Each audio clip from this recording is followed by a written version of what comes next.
sole shoes and walk among the groups of two. It's not our deal, it's just how we feel. It's a shame we're easily amused. The only cure for this forward motion is to make emotion fly away. The air is cold, but the water's not frozen. I see ripples rolling every day.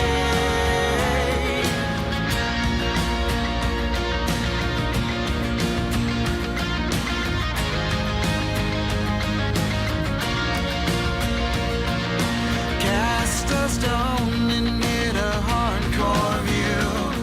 Catchphrase of the day is that it's true. There's no coffee talk and only one way to please. It's a shame what you do moves me. The only cure for this forward motion is to make emotion fly away. Hello, everyone, and welcome to It's All Goodall, the first episode, yes, on rebellious ufology. I'm Lynn Wallington, along with my co-host. That's right, I said my co-host, It's going to be the fun. amazing, the legendary, the ferociously handsome Mr. James Goodall. It's going to be a big head and won't be able to fit in your into the camera. I'm so excited. Well, I'm delighted to be here. I just everybody in this area of interest are people that I like them all. I mean, it's just, and I'm real particular on the type of people I hang with. There isn't anybody in Tucson that I hang with. Yeah. Everybody's outside. I mean, somewhere else. But I feel extremely comfortable, literally, with everybody that I run into. And it's a pleasure and an honor to be your co-host. I'm so excited. Oh my gosh, we're gonna have so much fun. Hopefully, I won't run out of words. I don't think so. I can't imagine that's going to happen. Yeah. I can't imagine. Yeah. I think I will run out of words before you do. there's a number of people who would say that, but you're good, you're full of it. And I said, well, I've been doing this forever. I mean, so but that's why we love you. You have so much information, you know, you know so much. Like, okay, let's just get right into this because I want to hear the story. So right before we were going on, Jim mentions the SR-71, and you said when you saw the SR-71, it wasn't the CIA version. And I didn't even realize there were two different versions of it. They built the Lockheed Skunk Works built 50 manned Blackbirds. The first 15 were A-12s, which were the single place of the 15. Two of them were the M-21 mother airplanes launching the drone, and then they had the dual seat trainer. They call it TA-12, and they call it the dollar ride because that's what if they needed some additional money, they'd get the few congressmen that knew about the A-12 Oxcart program. They'd bring them out to Area 51. They put them in the front seat of the trainer and go for a Mach 2 flight. The trainer was never capable of Mach 3. Of the CIA version. Then they had 3 YF-12 interceptors, and that's what I saw. And that was the first Blackbird to be publicly acknowledged. Yeah. And I saw that on March 10th, 1964 at 3:15 in the afternoon. And I can visualize it like it happened today. I mean, that's how it was imprinted in my brain. I was at Edwards I was temporary duty from Lowry Air Force Base in Denver. And I went to Edwards Air Force Base to help support 3 programs for Category 1 testing. It's the initial testing. Does it fly? You can't get off the ground. Do the controls work? Sometimes they don't. So that's why they have ejection seats. And I went there for the 3 programs. And 2 of them were acknowledged. You had the Lockheed C-141 Starlifter, And then you had the next one was the North American Aviation XB-70 Valkyrie, and a classified program. And that classified program turned out to be the Blackbird, the YF-12 Interceptor. The code name was Kedlog. And it's been one thing after another. When I had 5.5 years of active duty. I was out 10 years, and I went back in the Minnesota Air Guard as a traditional weekender. Wanted to give me access to military bases. That little pink card is really magic. Not as magic as it was back before 9/11, but magic nonetheless. But in 1968, I wrote Lockheed Skunk Works. I wrote Air Force. I wrote Secretary of the Air Force. I wrote Secretary of Defense, CIA, a bunch of others, offering to purchase, which was they had a list of what it cost for a colored 8x10. And I wanted 8 to 10 photos of the Blackbird in the air. They weren't classified, but their official policy was not to cooperate. So I started digging. The more I dug, the more I found out. The more I found out, the deeper I dug. And because of my passion, or my wives, I've got a couple of them, have all said it wasn't an interest, it was an obsession. And I have to agree with that. It was really an obsession. But it turns out that Ben Rich, who replaced Kelly Johnson at the Skunk Works, Kelly was the founder of the Skunk Works. But Ben was always his right-hand man.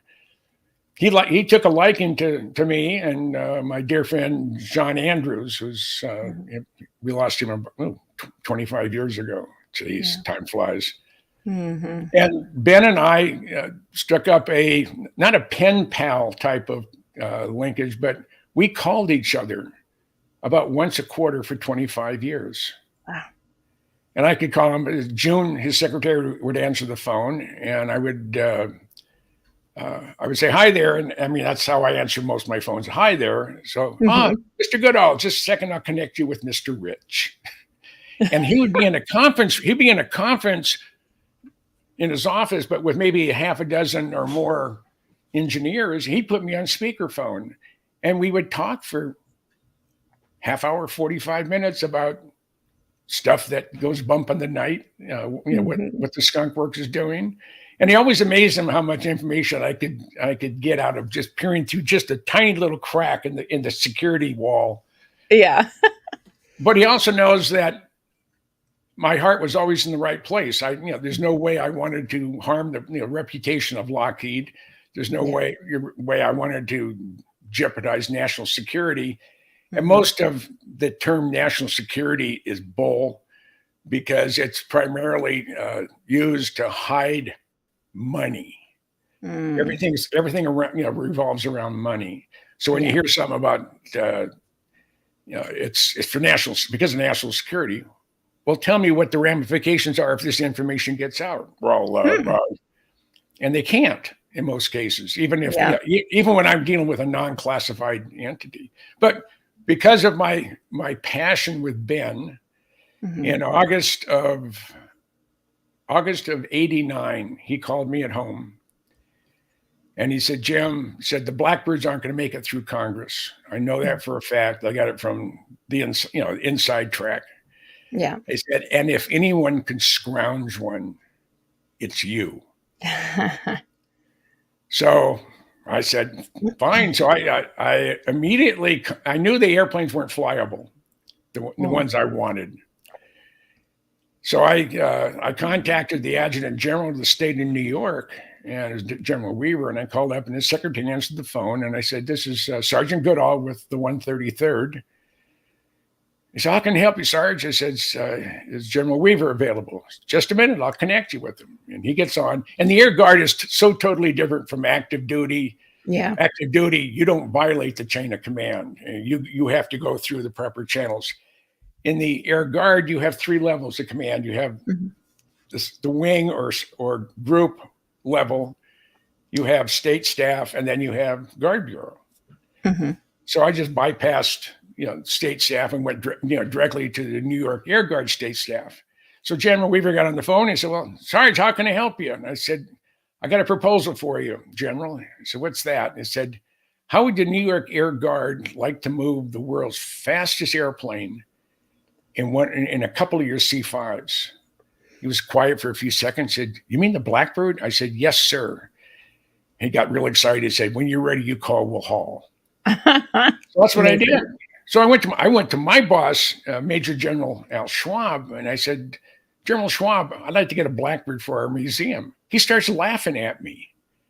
I said, General, rather than laugh at me, why don't you give me the opportunity to fail? Mm-hmm. I said, right, smarty, how are you going to get it here? I said, got that covered. And I had also contacted the entire Minnesota congressional delegation. There were 5 Democrats and 5 Republicans, and I wrote my justification letter. Then they all signed it. They all signed it, and it went off to the Air Force Museum. And by I guess by the end of the year of '89, we were given the thumbs up to acquire the 8th production A-12 Blackbird, number 128. And I put a team together. There were 3 chief master sergeants, 3 senior master sergeants, those E8s and E9s, and then spattering of master sergeants and tech sergeants. Mm-hmm. And I commandeered a C-130. We put 18,000 pounds of equipment in it. We flew from Minneapolis to Palmdale, Air Force Plant 42, pulled into what is now the Skunk Works. We unloaded all our stuff, and we went over, and all the A-12 Blackbirds were over in front of the old passenger terminal there at Palmdale. Mm-hmm. So I jumped on a tow tug with a guy named Mike. He was a longtime employee of the Skunk Works, and he was their tow person. So we drive over there with the tractor, the tow tug, and a tow bar, and we hook up my airplane. Mm-hmm.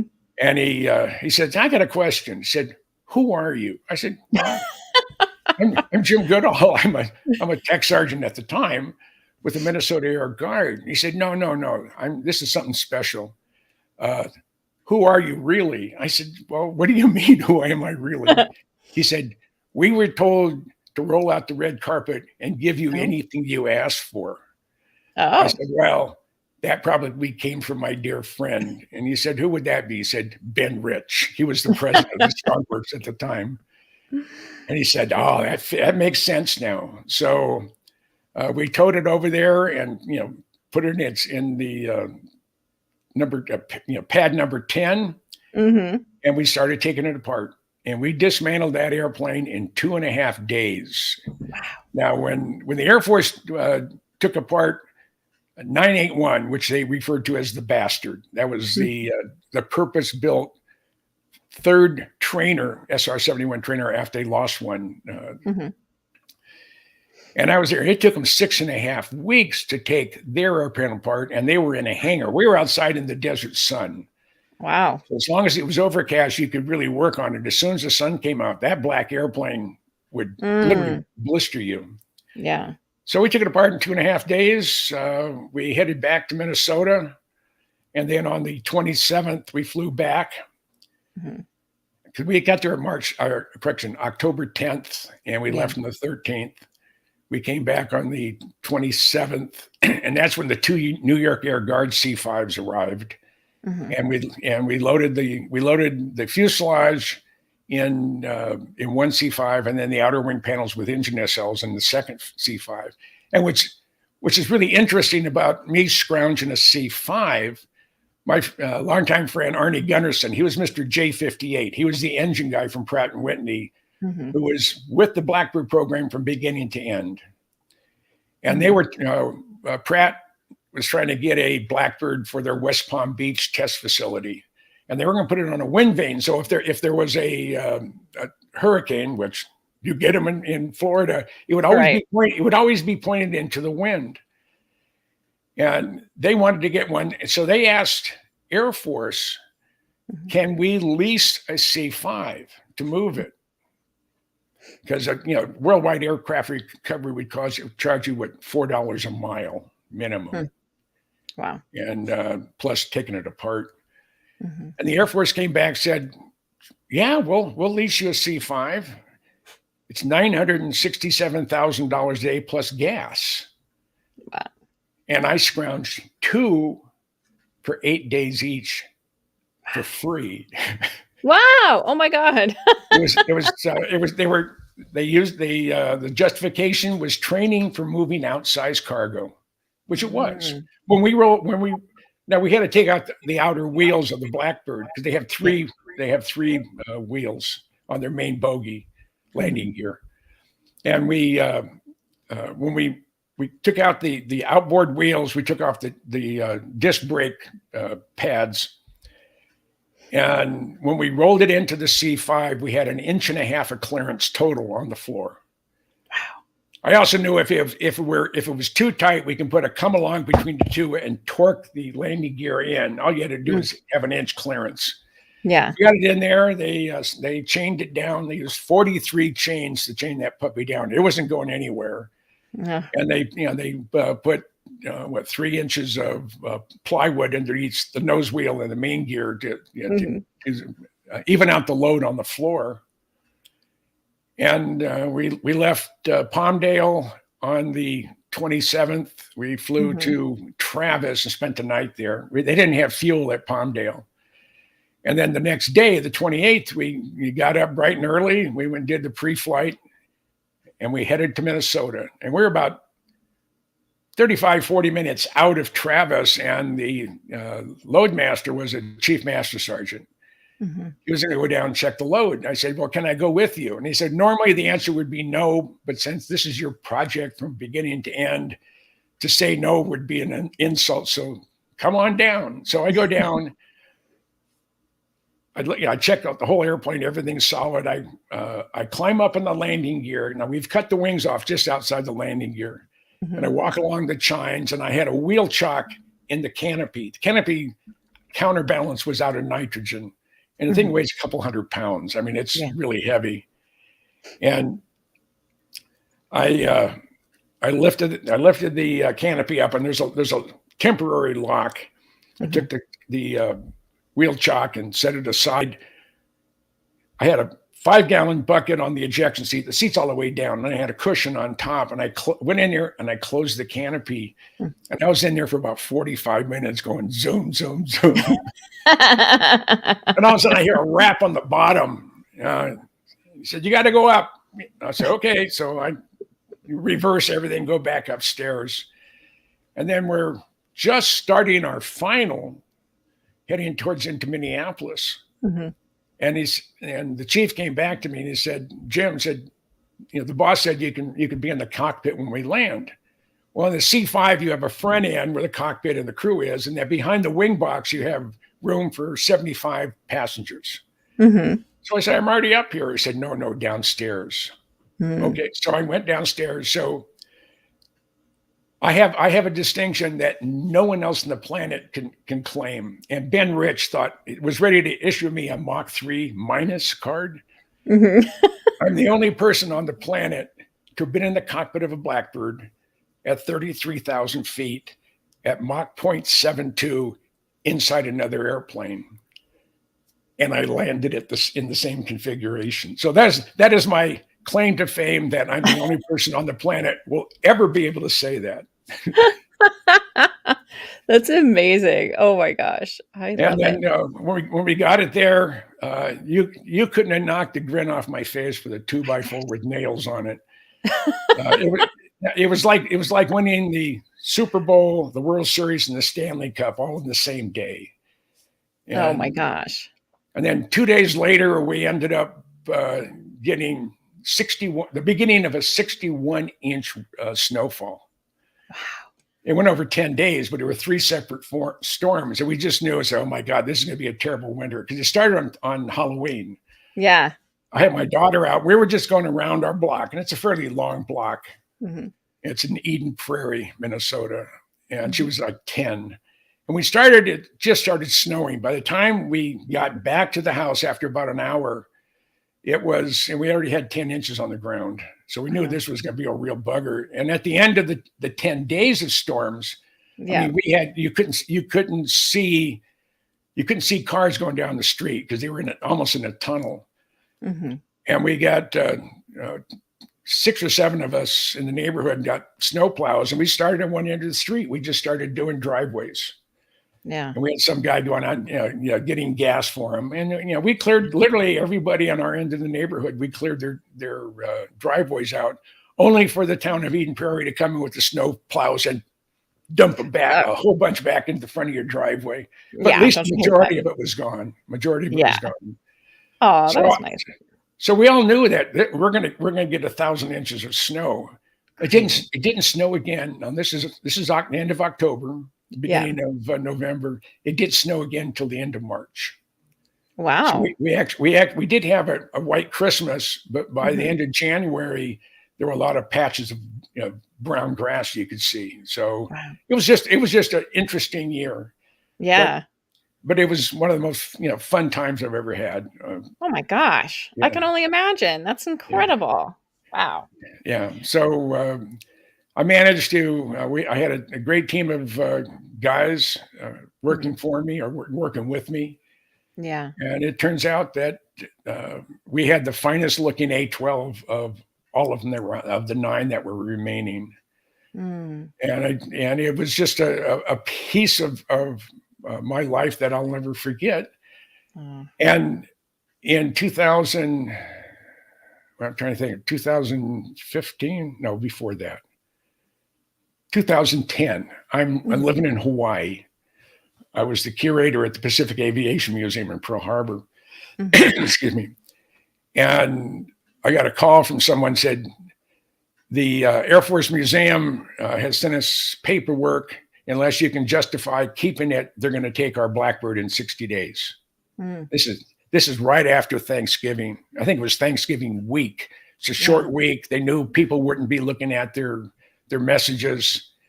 So we lost 30 to 45 days of being able to fight it. Wow. I made the front page of the Wall Street Journal fighting the CIA and the Air Force Museum taking my airplane. Good. So it ended up going to the CIA. They put it on they spent a lot of money, put it on a beautiful pylon. It shouldn't be outside, even though it was outside of Minnesota. It shouldn't be outside. And they came out with a booklet on Archangel, the story of Oxcart, the A-12. You open it up, and the first photo in there is my photo. They didn't ask my permission, but worst of all, they didn't give me photo credit. Oh my gosh! So I have a buddy of mine back in D.C. His name Jim Stevenson. He has a law degree, but he's never practiced law. He just finds it fascinating. Yeah, I don't understand that part of him, but he's also a writer too, and a dear friend. And so I call him up, say, "Hey, I got a question. What do you know about copyright?" He said, "A lot."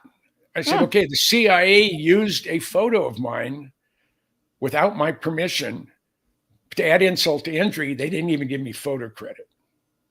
He said, well, federal government unauthorized use of a copyrighted photograph, you can bill them for $37,500. So I did. Yeah.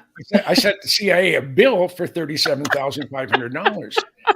And I get this snarky reply saying, "Oh, Mr. Goodall said we could have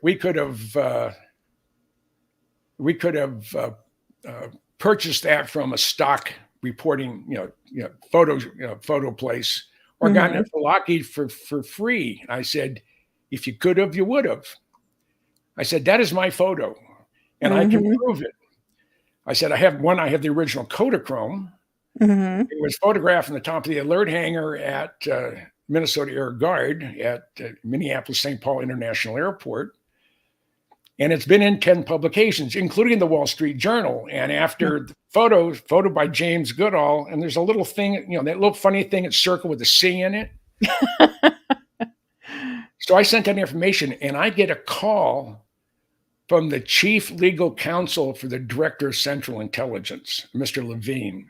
I mean, you're talking about going up to the top of the ladder. He said, "Mr. Goodall, we do understand that this is your photo, and we have had our archivist and our person retrained in the proper use of using copyrighted material. He said, but we said, I can't accept $37,500 for your photo. I said, sir, make me an offer I can't refuse. I was hoping for $500. I'd have been happy. Yeah. He said $5,000. I said, with one additional request. Yeah. He said, what would that be? He said, I want to come on to the campus of the Central Intelligence Agency there in McLean, Virginia, and I want to photograph my airplane. I want to do a 360-degree walk around with no restrictions. They said, well, that'll have to be approved by the Director of Central Intelligence. Okay, he knows my name already. He's already given me okay to. Yeah. So he said, when do you want to come out here? And I said, April 22nd, 2009. He said, I'll see what I can do. He calls me back the next day. Said, Mr. Goodall, it's been approved. You come to, through the contractor's gate and go they'll tell you where to go. So I fly out to DC. I have a buddy of mine's car. It's not even a rent-a-car. I have a buddy of mine's car. And I drive up to the back gate at CIA. As I'm rolling down my window, the guard said, Mr. Goodall, welcome to CIA. I haven't shown him any documentation, like anything. I said, I'm here. I said, oh yeah. I said, put this blue placard on your dash and go park where it says DV only, which is distinguished visitor. Oh. All right. So I pull in there. I left my cameras in the car, and I go into the lobby of the CIA, and it's huge. Wow. And as I walk in, the guard at the end said, Mr. Goodall, welcome to CIA. I said, glad to be here. Michelle will be right with you. And I'm sitting there, I'm looking at the wall with the stars on it. Of course, it doesn't list anybody's name. And this drop dead gorgeous blonde was walking out, and she's in a red suit. And I just looked at her, and all of a sudden I started drooling. I was single at the time also. She wasn't. Yeah. And she said, Mr. Goodall, said, I'm Michelle, you're senior public affairs officer. Come with me. We have some stuff we have to sign, and then we can go out and we can take pictures of your airplane. So we're walking down the hall, and she said, I've been here for 17 years, and you're the first civilian to request permission to come and photograph on this facility. I'm not the news has done it, and military government related organizations have, but not a civilian. He said, you're the first civilian they've allowed to come on board since I've been here in 17 years. And I said, does that make me special? She said, it must be. So we went in as we're walking through the corridors. They have like a little mini museum. They have all sorts of spycraft stuff that they have been using forever.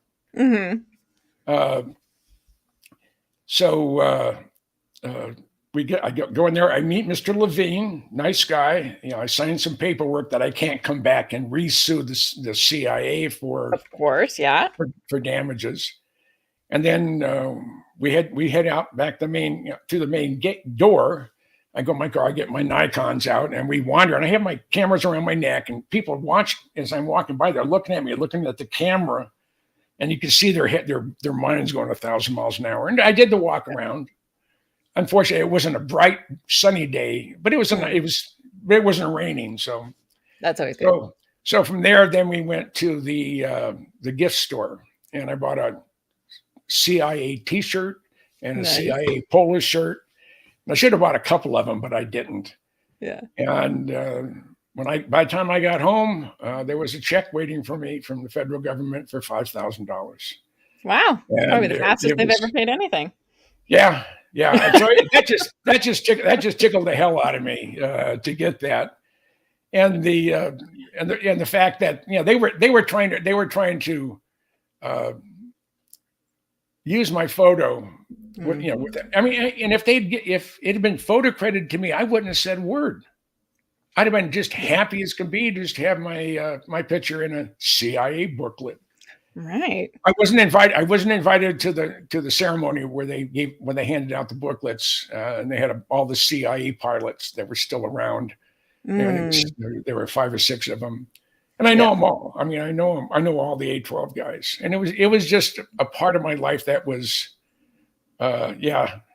They usually take their time sending out checks, but they didn't on this one. I don't know if I hit them by the short and curlies or what. But it was just They're it was like, fun. we don't want this guy to sue. Let him come. Yeah. It's okay. Take his pics. Well, I remember when I got the okay to get the airplane back in it had to be after I was in, I don't remember, but it was very, very early in, and I went to Palmdale just to see my airplane. And I go to security, and there was someone around the through the door around the corner, but I hit the bell, and the young lady comes out. His name Glenna Farley. I said, "How can I help you?" I said, "I'm Jim Goodall." And she says, her eyes got real big and said, "The Jim Goodall?" I said, "Well, there's 5 of us. My dad's passed away, my grandfather's passed away, but I have my son and my grandson are both James Goodalls." Yeah. That's enough to frighten a lot of people. She said, "You're not the 800-pound gorilla that you've been made out to be." I said, "What do you mean?" She said, "I've been here for 21 years. I heard your name the first day I hired on." You're given a security briefing saying, "If Mr. James Goodall contacts you for any reason, he's not a threat, but we just want to make sure that you're not giving him more than he deserves." So if anybody at Lockheed, if anybody at Skunk Works is approached by Mr. Goodall, please let security know. I mean, he's not going to ask any questions you can't answer because he knows what he can say, what he can't say. Yeah. So it was just a hoot. And then shortly thereafter, our crew came in and started dismantling our airplane. So I've had just a wonderful relationship with Lockheed. Not so much now. All the original pilots, all the test pilots, I got really close to. There's an ass in any organization. You get more than 3 people, you're gonna run into one of those. Yep. And I have one, and I was a member of the Blackbird Association until he decided that I threatened his livelihood because he has Blackbird books and he's out giving talks on the Blackbird. And I told him, I said, your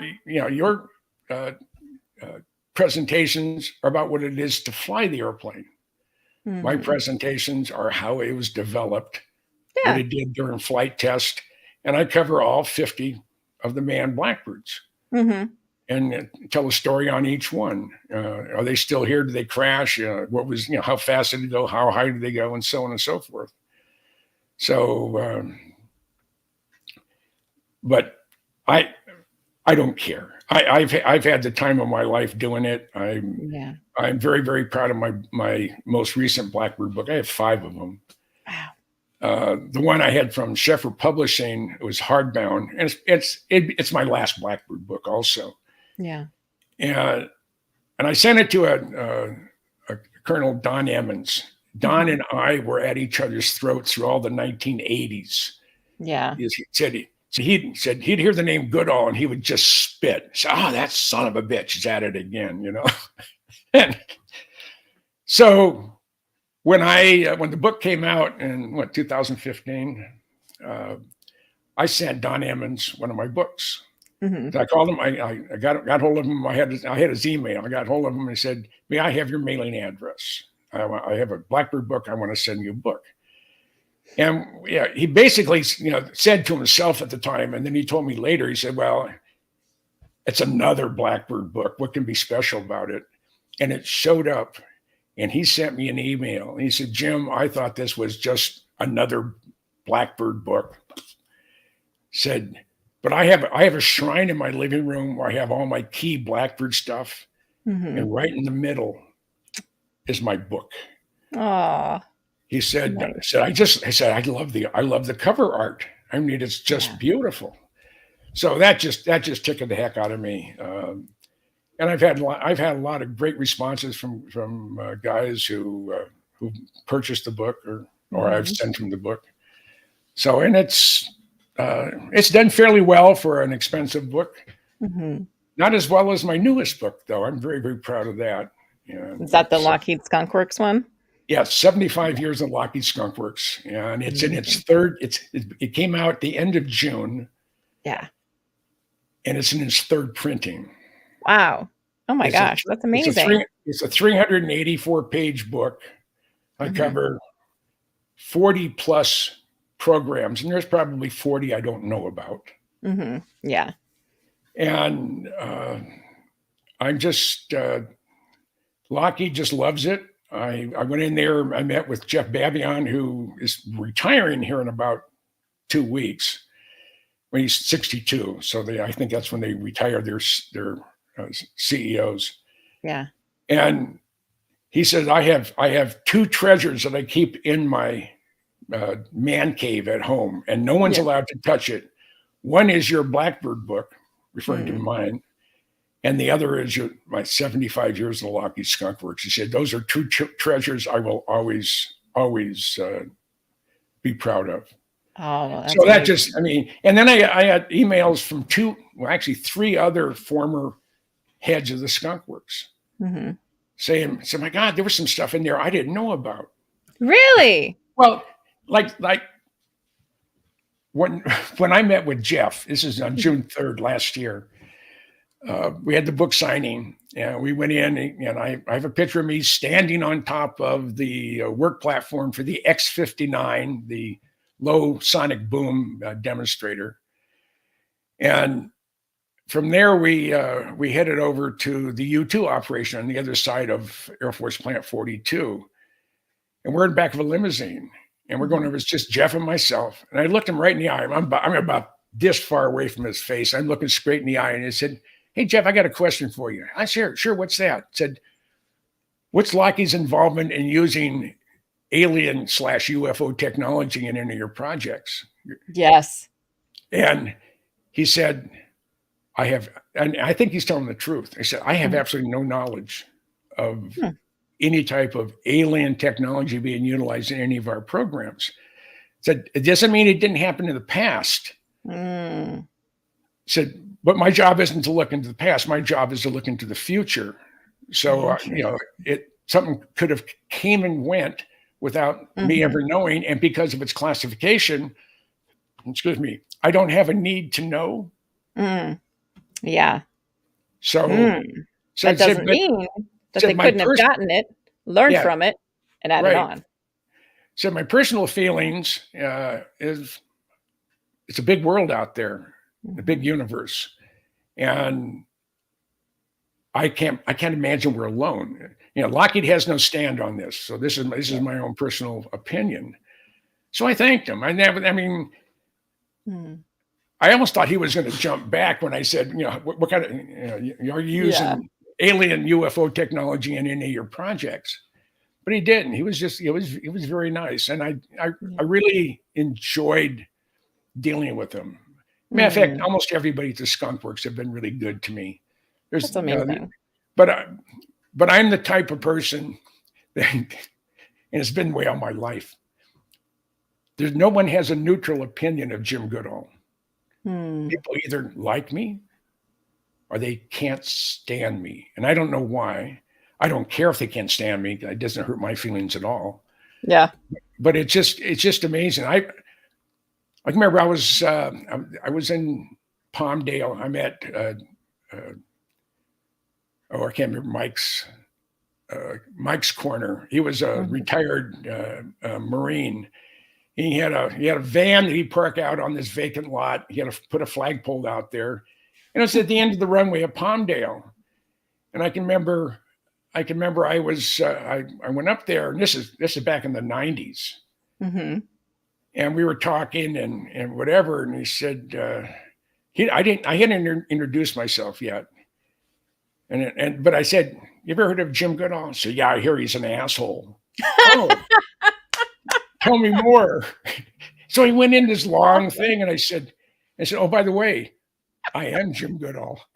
Oh my God, I'm sorry. I said, no, I mean, my feelings aren't hurt. I was just curious to what your feelings were towards me since we had never met.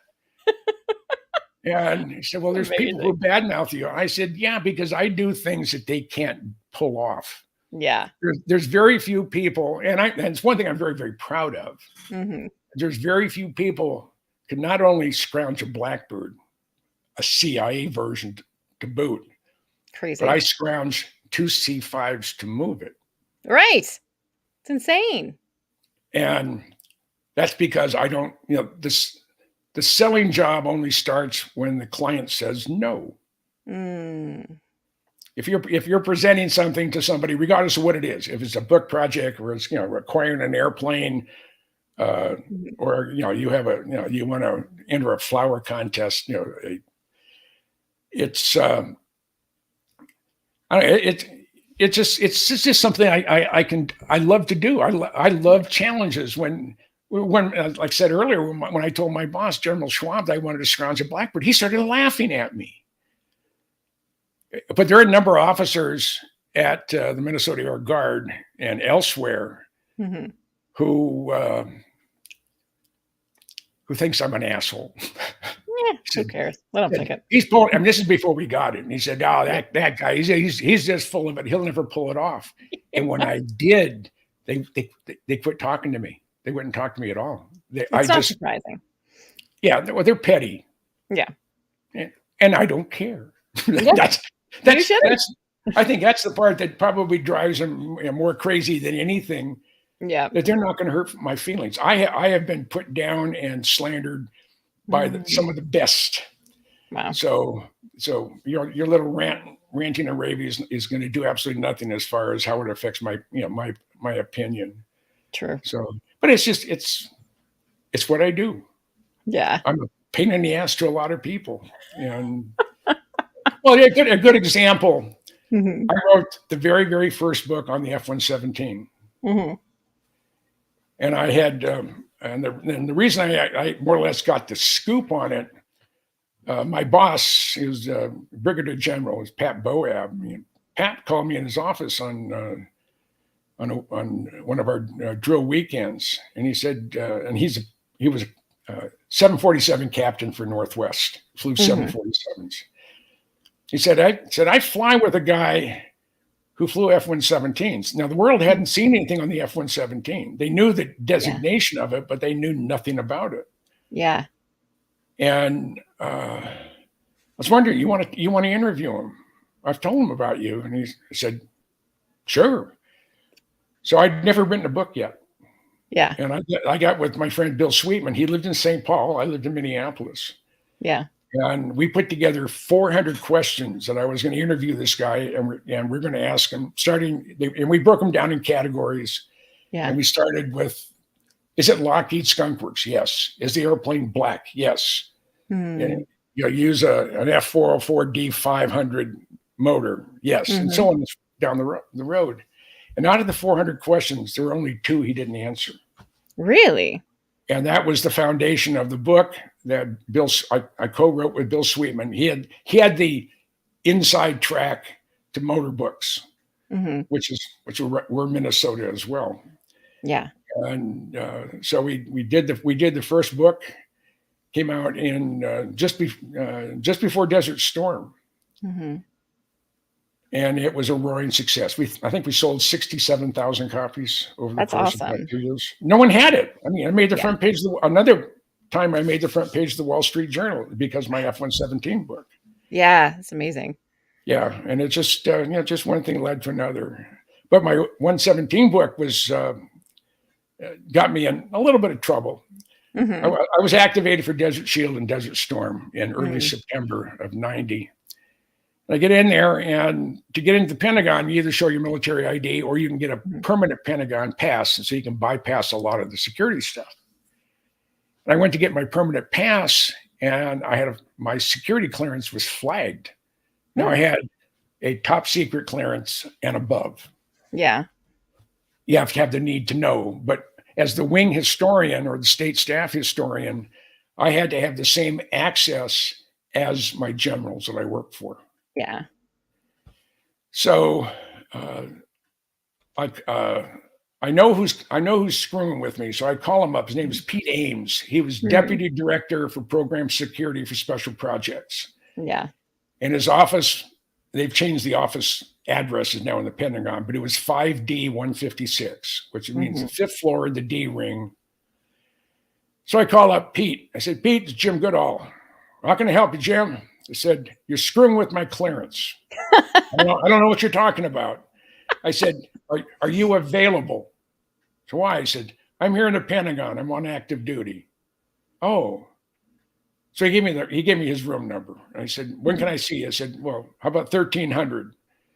And that's 1 o'clock for those who live in Rio Vista. And so I got there about 1:45. And I go in there, I'm in uniform. There's nothing on the door except for the 5D 156 and a cipher lock and a buzzer. So I hit the buzzer, the door opens, I go in, and the young lady behind the desk, and I said, I'm Jim Goodall, I'm here to see Pete Ames. And her eyes got really big. So I said, have a seat. So I had a parade of guys coming through, both in uniform and in just business suits.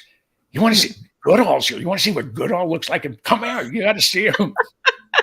So I had this whole parade of guys coming in, giving me the stink eye.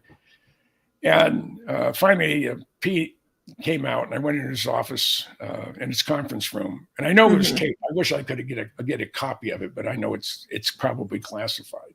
Yeah. And he's holding my printed out manuscript, not the book itself. I had a book autographed to him. Oh, nice. And he didn't know that yet. And he said, when I first saw your manuscript on the F-117 book, I wanted to put you on active duty and charge you with espionage. So I threw a book down on the table. I said, there's Exhibit 1, charge me. We don't want to do that. I said, because you can't. I said, I submitted my manuscript to Ben Rich. He said, I can't help you out. My security people will not allow me to comment. And I sent it to you. And you sat it, we put your thumb up your butt and whistled Dixie that you weren't going to say anything. I said, you could have come on any third weekend in Minnesota when we had drill. You could have interviewed me over Intel, because they have a secure area for briefing, but you chose not to. So you're just sitting here whining over something that you could have. And I'm as patriotic as anybody in this building. I said, if all you had to do, you mentioned things in there that it's still classified top secret. I said, didn't say anything. I gave you the opportunity and you chose not to cooperate. Oh, that's sort of a recurring, thing with you guys. And I said, I know which one it is. It was the pre-positioning F-117 on April 15th, 1986, Operation El Dorado Canyon. They were going to use the 117s to bomb Gaddafi. They didn't. And they had, and it was also the Marine barracks in Beirut, Lebanon, that got blown up in 81, 82 timeframe. Yeah. And the rebels, the terrorists were having a party for 3 days just south of Beirut. We knew right where they were at. And they actually had 2 F-117s that were not, they weren't fully mission capable yet. They were still stealth. And there was 2 of them at Seymour Johnson. They were ready to fly to Cyprus, spend the night, and then swap air crew. And they go bomb the snot out of where all the terrorists are having their big celebration. But that got squashed at the last minute. And those 2 things I know were what he was talking about. But I said, Pete, all you had to do is say, on sort of the middle of the book, maybe page 90 or 92 somewhere. Why don't you just relook it, take a good look at it and make some corrections as you see fit. I didn't know exactly what he was referring to, but no, these arrogant bastards, they want to control the narrative from top to bottom. And this went on for about 90 minutes. Wow. And finally, Pete's kind of short. Mm. And I said, "Are we done?" So, well, yeah, I guess so. I said, "Well, I don't like the questions you're asking." I said, "Pete says there isn't a person in this building that can stop me from asking questions of my government without using a bullet to shut me up. There's no Yeah. way to stop me." But you know what really pisses you off about me? So what's that? I'm not afraid of you. And I go, I turned around and walked out. His face went as red as your backdrop. I mean, he was furious. I mean, Hilarious. I could just see every vein in his head just go boing. Yeah. And I had a friend of mine who worked for Joint Chiefs. He had heard that about 15 minutes after I left, they had sent Pete home to get his blood pressure in check. Oh, really? Yes. Oh my gosh, that's Yeah. hilarious. And I've had a couple of funny sessions like that. Yeah. And during the same time frame that I was at the Pentagon, I was there for 121 days. Yeah. And it was interesting. I know why we start wars. I mean, yeah, Mhm. that mentality is rampant throughout the Pentagon. Yeah. But I have a lot of Bob Lazar is a longtime friend of mine. I knew him before he went to work out in the desert, and I hope to see him after our function in Vegas I at the end of know, I April. told you, I'm, like, coming in your suitcase, right? You know that, Bob, just have a big one. if your I'll just boyfriend or your husband doesn't mind, I'll throw you in the side of my Corvette, and we'll head up to where he lives. He'll be okay with that. He will be okay. Okay. I will Okay. make sure of it. Yeah. Yeah. But I had, and I've done a lot of things Yeah. with Bob Lazar, and I'm delighted that he's my friend. Mm. Yeah. And I had his W-2 in my back pocket. I had Mm. blocked out his Social Security number, which officially had never been issued, by the way. Oh, right, yeah, because of course, He they doesn't tried exist. everything they could. Yeah. He doesn't exist prior to 89. No. So I have Bob's W-2 in my back pocket, and I had about a 2-hour window where there wasn't anything I can do. I didn't want to go back to Guard Bureau Yeah. at the Ford building in Alexandria, or go over to Andrews. I was comfortable there at the. I had some other stuff I needed to do at the Pentagon, Mhm. so I pulled out Bob's W-2, and I'm in the Pentagon directory, and I can't find the name exactly as it's printed on his W-2. I can't find it in the Pentagon directory. So I found something that was the closest. I don't know if it was investigative services or whatever, but it's Department of Navy. And I had some time to kill, so I'm in uniform. I'm a tech sergeant at the time. It's an E6, Yeah. and I'm in my Class A's. So I wander over to this room. Doors open, so it wasn't a secure area. And I go in there, and there's a young Lieutenant JG behind the counter. And I said, "Sir, can you tell me where this organization is?" And I hand him the W-2, and he looks at it. Oh. Is that yours? No, yeah. I thought it was mine for a second, but mine's deeper. She's bigger. And I said, "Can you tell me where this organization is?" And he looks. He said, "Excuse me for a second, Sergeant." And he gets up. He goes into the 2-star's office. Comes out about 15, 20 seconds later. Said, the Admiral will see you now. Now, those of you who are familiar with the military, especially Mhm. the Navy or the Marine Corps, they're more traditional than the Army, and there isn't any traditions to speak of that goes back 100, 200 years in the Air Force. But Yeah. the Admiral will see you now. Yeah. Now, a 2-star Navy Admiral would just as soon get hit by a truck than talk to an Air Force enlisted puke. I mean, that's their attitude. And I go in there and I give them a real sharp salute. Normally they would say at ease. He said parade rest. So I'm standing there rigid, and he's holding Lazar's W-2. He said, Mhm. "Sergeant, I don't know where you got this, but if I ever see your face cross the threshold of my office ever again, you'll be the most sorry son of a bitchin' NCO in the United States military. Do you understand me, Sergeant?" I said, "Yes, sir."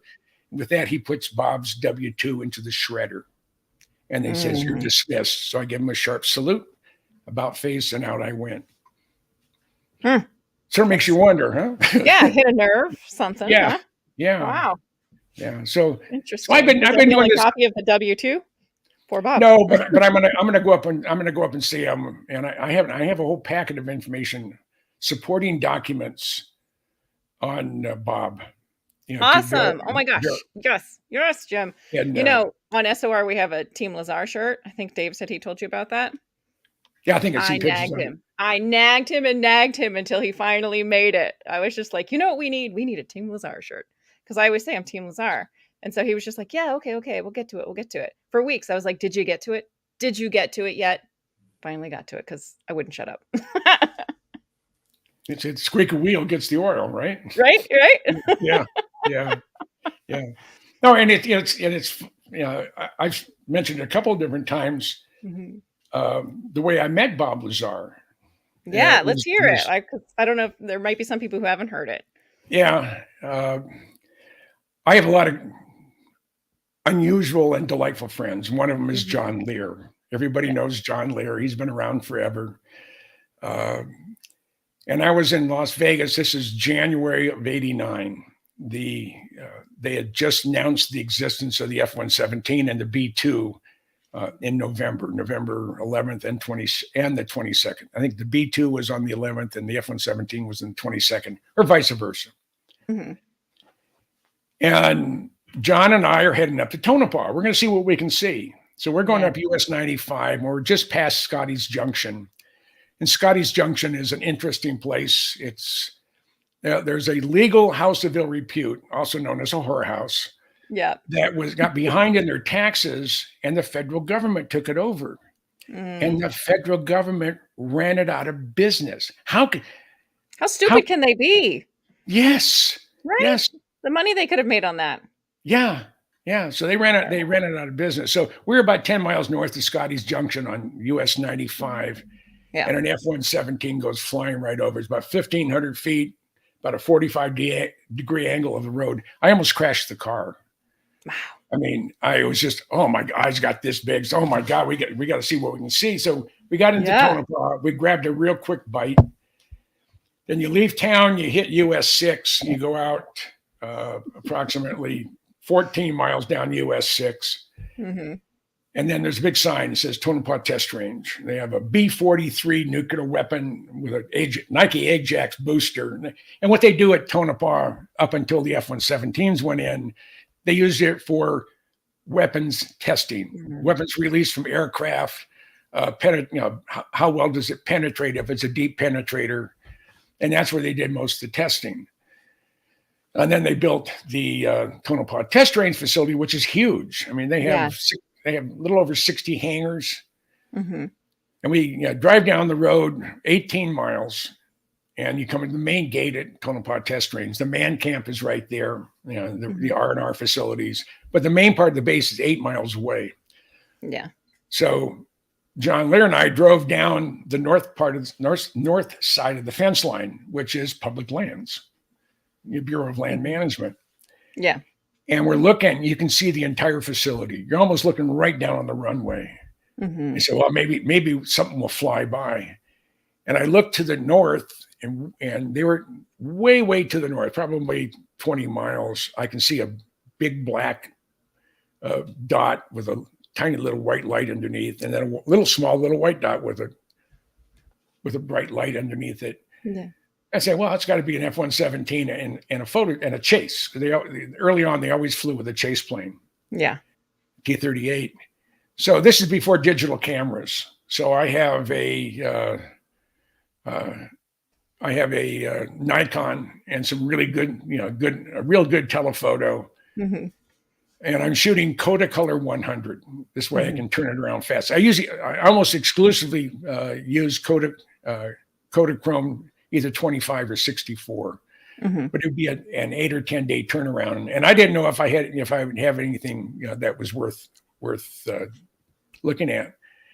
Mm-hmm. And here it's getting closer and closer, and it's now starting to fill up my viewfinder. Nice. My frame, and I'm looking, and I'm like a 10-year-old boy that's seeing a naked woman for the first time. Not a girl, but a naked woman, and my whole body is just vibrating. I mean, I was trying to stop it, but it was just it was uncontrollable. Yeah. So I went through all 36 exposures, and let's get to Vegas so I can go to a photomat. And people, you have to have gray hair to know what a photomat is. I know what one is, but then I do have some gray hair too. So. Yeah. And those were, they were replaced by coffee kiosks. So the baristas are selling you coffee now. But you used to be able to drop your film off and pick it up the next day. And it was photomat, and I think they were franchisee from Kodak.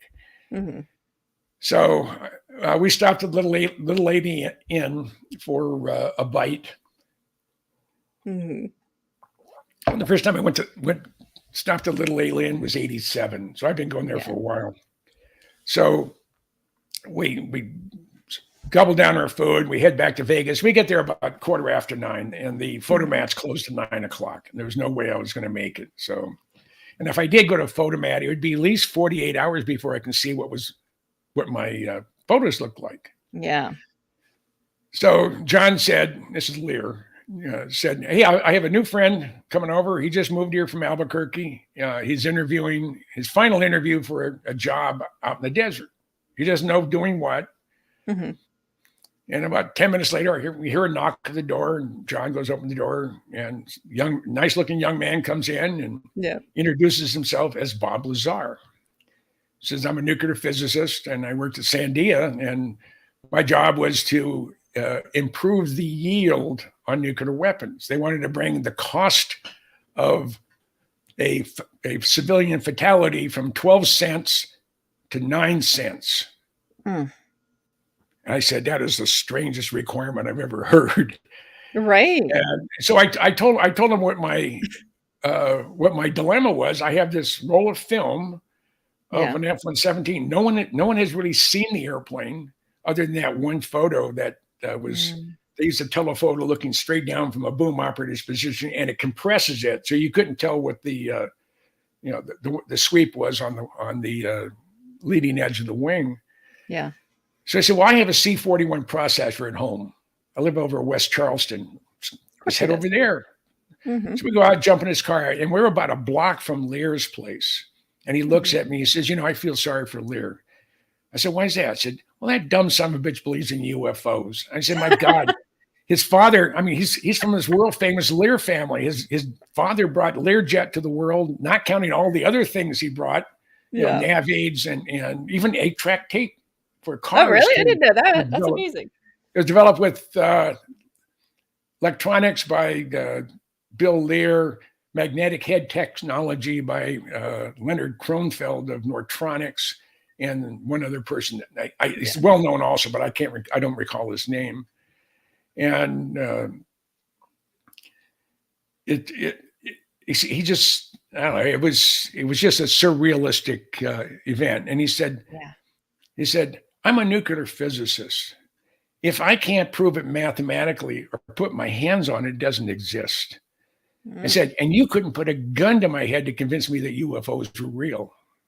I said, okay. Of course, a year later, he is this silhouetted guy named Jared that's being interviewed by George Knapp, talking about reverse engineering of alien spacecraft. Amazing. And it's just so I'm when people say, well, Bob's a plant. Well, my introduction to this 2-star admiral at the Pentagon says, no, that's not valid. The fact that he told me he didn't believe in UFOs. He hadn't gone out in the desert yet. He hadn't gone to work at S4, but when Edward Teller recommended him for the job, and I have some of that paperwork coming. Oh my gosh. Sorry, he's got a little dementia. I don't know what is going on with him right now. We all do from time to time, so it's okay. So his story has never really changed. He told me a couple of years ago, he said the biggest mistake he ever made in his life was going public. He said it's been a millstone around my neck for the last 35 years or 33 years. So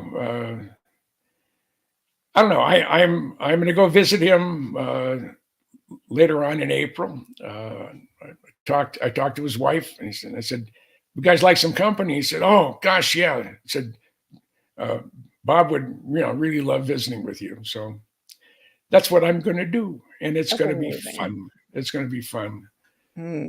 That sounds So awesome. Oh my gosh.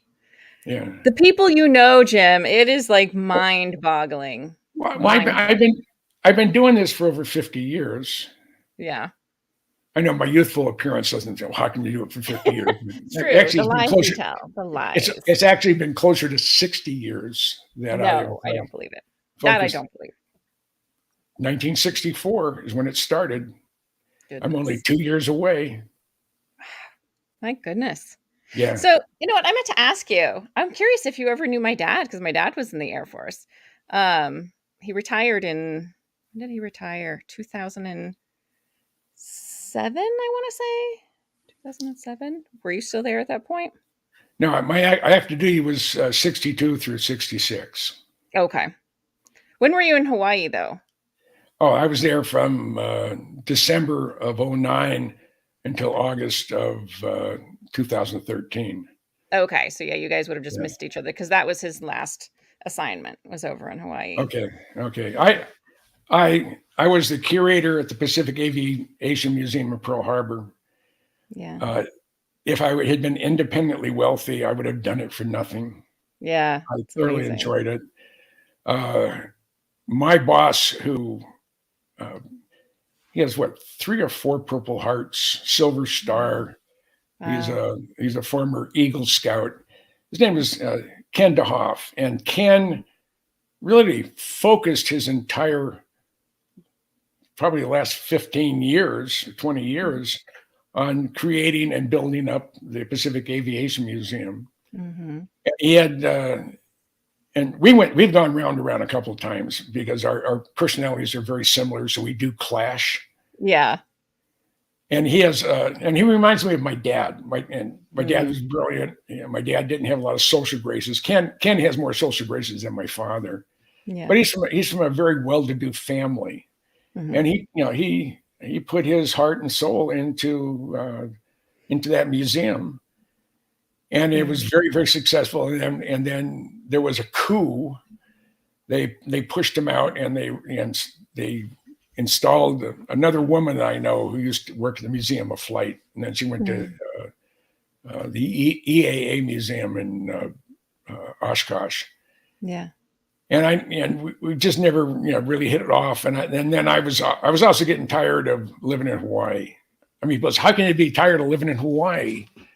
I said, well, first of all, I was single, and I was on multiple meeting women type websites. I was on Match, I was on eHarmony, and a couple other. And I knew for those who have never been to Hawaii or live in Hawaii, and if you're a haole, that would be you and I. Mm-hmm. The local Hawaiian population, they're very kind to you. They'll go out of their way for you, but you're not going to date them. Mm-hmm. It's really a closed society to a degree. Yeah. And a good example is I had about 12 or 15 of my volunteers. Most were retired Air Force or retired Air Guard. Yeah. But they were all locals. And my favorite guy was Randy Lum.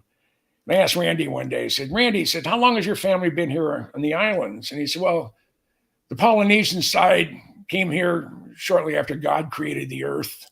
And I said, okay. I said, but the Chinese side of my family, they're newcomers. They didn't come here until 1856. No. Yeah. So I hear these guys, and all these guys had motorcycles. They all had Harleys. Yeah. And the big thing in Hawaii, or at least on Oahu, every Sunday, it's you drive around the island, ride around the island. It's 100 miles from point A all the way back to point A. It takes 3 hours no matter how you do it. And if you've done it 40 or 50 times, the thrill is gone. It's still a beautiful ride. Don't get me wrong. And these guys we were talking about, they're gonna meet up somewhere, and the whole crew is gonna go in mass. And I asked them, I guess the first year and a half I was there, I said, well, let me know and I'll meet up with you guys. Not once did they ever say, well, we'll meet us at, in front of the Ilokai or whatever, and we'll take it from there. Not once. But they were great to work with and great to work for. And I knew most of the women on the island that were between my age plus or minus 20 years. Yeah. And it's hard to date a tourist. They're going to be there for 2 weeks, 10 days, maybe 3 weeks. So, and I think if I was in my 20s or my 30s, it would have been different. But I was in my late 60s, and the island kept getting smaller and smaller and smaller. It was, they call it rock fever or island fever. You're on this rock 2,400 miles from the closest landfall. It's far, yeah. So before you can start any trip on the mainland, you have to fly for 5 hours or 6 hours, depending on where you're going. It's crazy. And they're always red eyes. You take off at 10 o'clock at night. You get in because of time change. You get into Seattle or San Francisco or LA at 6 o'clock in the morning. And of course yeah. And I can't. I used to be able to sleep on airplanes. I can't anymore. I don't know if I'm too old and crotchety and whatever, but it doesn't work. But so I wanted to come back to the mainland. I wanted to go someplace. I didn't want to go back to Seattle. That's where I left from. Things were changing. I loved living on Whidbey Island, but I didn't want to run into the fraud that I had been married to. And one of my wives is the Antichrist. So she's punishment for something evil I did in a past life. But at least you can acknowledge it, Jim. At least you can acknowledge it. Yeah. But they said they said the third or fourth time's a charm. And I have a sweet woman. She just she's battling brain cancer. That was a real kick in the gut. But she's doing great. They got the tumor out. She had an aneurysm. She could have died just from that, and she didn't. She's amazing. Wow. 2 weeks after brain surgery, she's out working in the yard. Yeah, that's what you were saying when we were talking. Like, I think it was last week. I was like, "How's she doing?" She's out gardening. I was just like, what? Unbelievable! This woman. She did the same thing when she had her right kidney removed in November 2019. That was cancerous. Wow. And they cut her from just below her kidney and about this far above her belt line, all the way over to just above her navel, up to the middle of her sternum, and they pulled that all back. They had to dissect her liver to get to the kidney. Yeah, all the blood it's not vessels. easy to get to. And there was a blood clot that had gone into her inferior vena cava, and it was just going into her upper chamber. The day of surgery. So 2 weeks later, it would have gone. It would have been in her heart. It would have been distributed throughout her body, and that would have probably been it. Oh, my goodness! And she is a very strong. She's my Nazi. She's 100% German. She has a great sense of humor. She puts up with my airplane fanatics, my UFO fanatics, and my book stuff. Not many wives would not have a problem with their husband going on the road in his Corvette for 2 or 3 weeks. Yeah. And that's amazing. Yeah. It's just, I've never made a lot of money in my life. Every time I've gotten some type of, when I sold real estate, every time I sold something major would happen that I needed to spend. Almost 100% of my commission check had to go to something else. Yep, I hear that. I have friends that are people that I know that have millions and they're miserable. Yeah, they wake up in the morning, they hate the person they're married to, but if I get a divorce, I got to split the money, or I won't have it, or this or that. And life is too short. Yep. I'm supposed to be dead. I was supposed to not survive past January 28th, 1986. Now, if that date sounds familiar to some people, that's the day Challenger blew up. Wow. And on that day, I was at Mayo Clinic in Rochester, Minnesota, undergoing 9.5 hours of brain surgery. I was Oh under my God. anesthesia. I was under anesthesia for 11 hours. Oh And my gosh. I had a tumor about the size of a golf ball. You went right in here and right in there, where those 2 points converged was the middle of the tumor. Wow. And God. when I first, and I found out about it because I kept saying, huh, a lot to my family. And I said, well, I'll tell you what, I'm old. I got white hair. I need glasses. I got rotten knees. I might as well get a hearing aid and sort of round out the, the whole old, the old fart image. Yeah. So I went and had my hearing tested. This is December of 85. And Dr. Satz, who's the ENT doctor, said, your right ear, you have significant, but not major hearing loss, but probably due to noise. Are you around airplanes? I said, yeah, real loud ones. Yeah. I said, but your left ear, there's something dramatically wrong with it. I suspect either a viral infection on your inner ear or a brain tumor. No, okay. So they scheduled an MRI on December 30th of 85. So I went there, had the MRI, and said it will be 10 days, 2 weeks to get the results. I said, okay. So this is Minnesota. So now it's January 13th. It's a Monday. It's a Monday morning. It's 18 below zero. It's 18 below zero, but no wind. Yeah. That's typical January weather, by the way. Yeah. Oh gosh. And I was a national sales manager for a electronics firm dealing with industrial control systems. And I get to work on Monday morning, and there's about a half a dozen guys out in the parking lot just milling around, having a cigarette. Say, what the hell are you doing outside? How come you're in the building? I said, have you been in there? I said, no. We had 52 employees on that Friday. Yeah. You go in this building, it's about 100,000 square foot of primary warehouse and offices. The place is vacant. I mean, there isn't your personal stuff was in a box where your office or your cubicle or your workstation was. Everything else was gone. Oh my gosh. So, damn.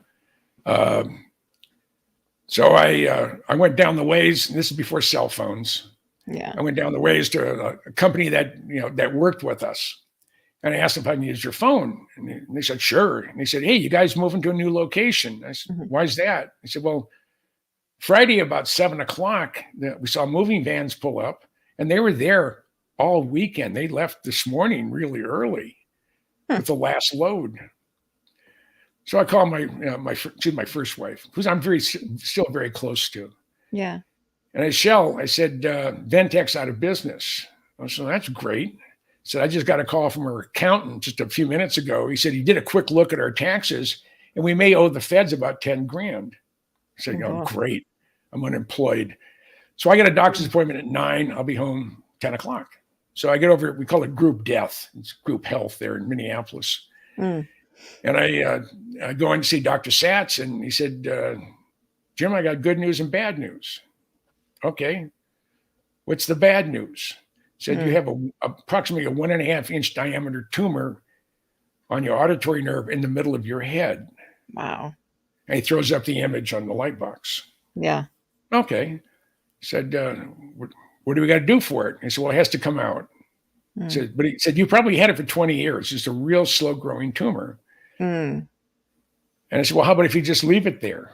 If it's real slow growing? He said, the brain cavity is volume specific. Yeah. And as it grows, you're going to start squishing your brain. And that's what happened to Rosemary when she had the aneurysm. Wow. And the aneurysm was within the tumor. Yeah. Oh, wow. And it has a membrane around it. And when the aneurysm hit, it went from 1/2 inch to about 1.25 inches instantly. And it was like a bomb going off in her head. Oh my gosh. But that was her. But he said, it's in the middle of your head. And I said, okay, what next? He said, well, it has to come out. All right. Where? He said, Abbott Northwestern, which is a good hospital, great hospital in Minneapolis, University Hospital, University of Minnesota, or Mayo Clinic. I said, what would you recommend? He said, I can't recommend. Let me rephrase the question. It's your daughter. He said, Mayo, of course. I said, okay, get me in Mayo Clinic. So he said, the surgery will last between 6 and 12 hours. Mm. At 6 hours, you have a 50-50 chance of surviving the surgery. Wow. And for every hour after that, your chance of survival, I mean, almost goes straight down. Wow.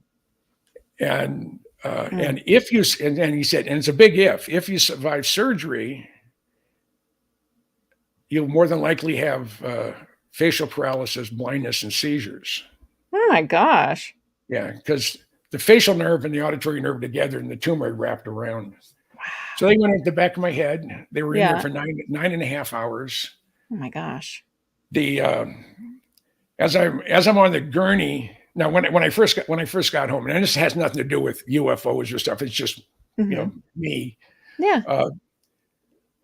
When I got back from the doctors, it didn't hit me. It didn't hit me for 36 hours.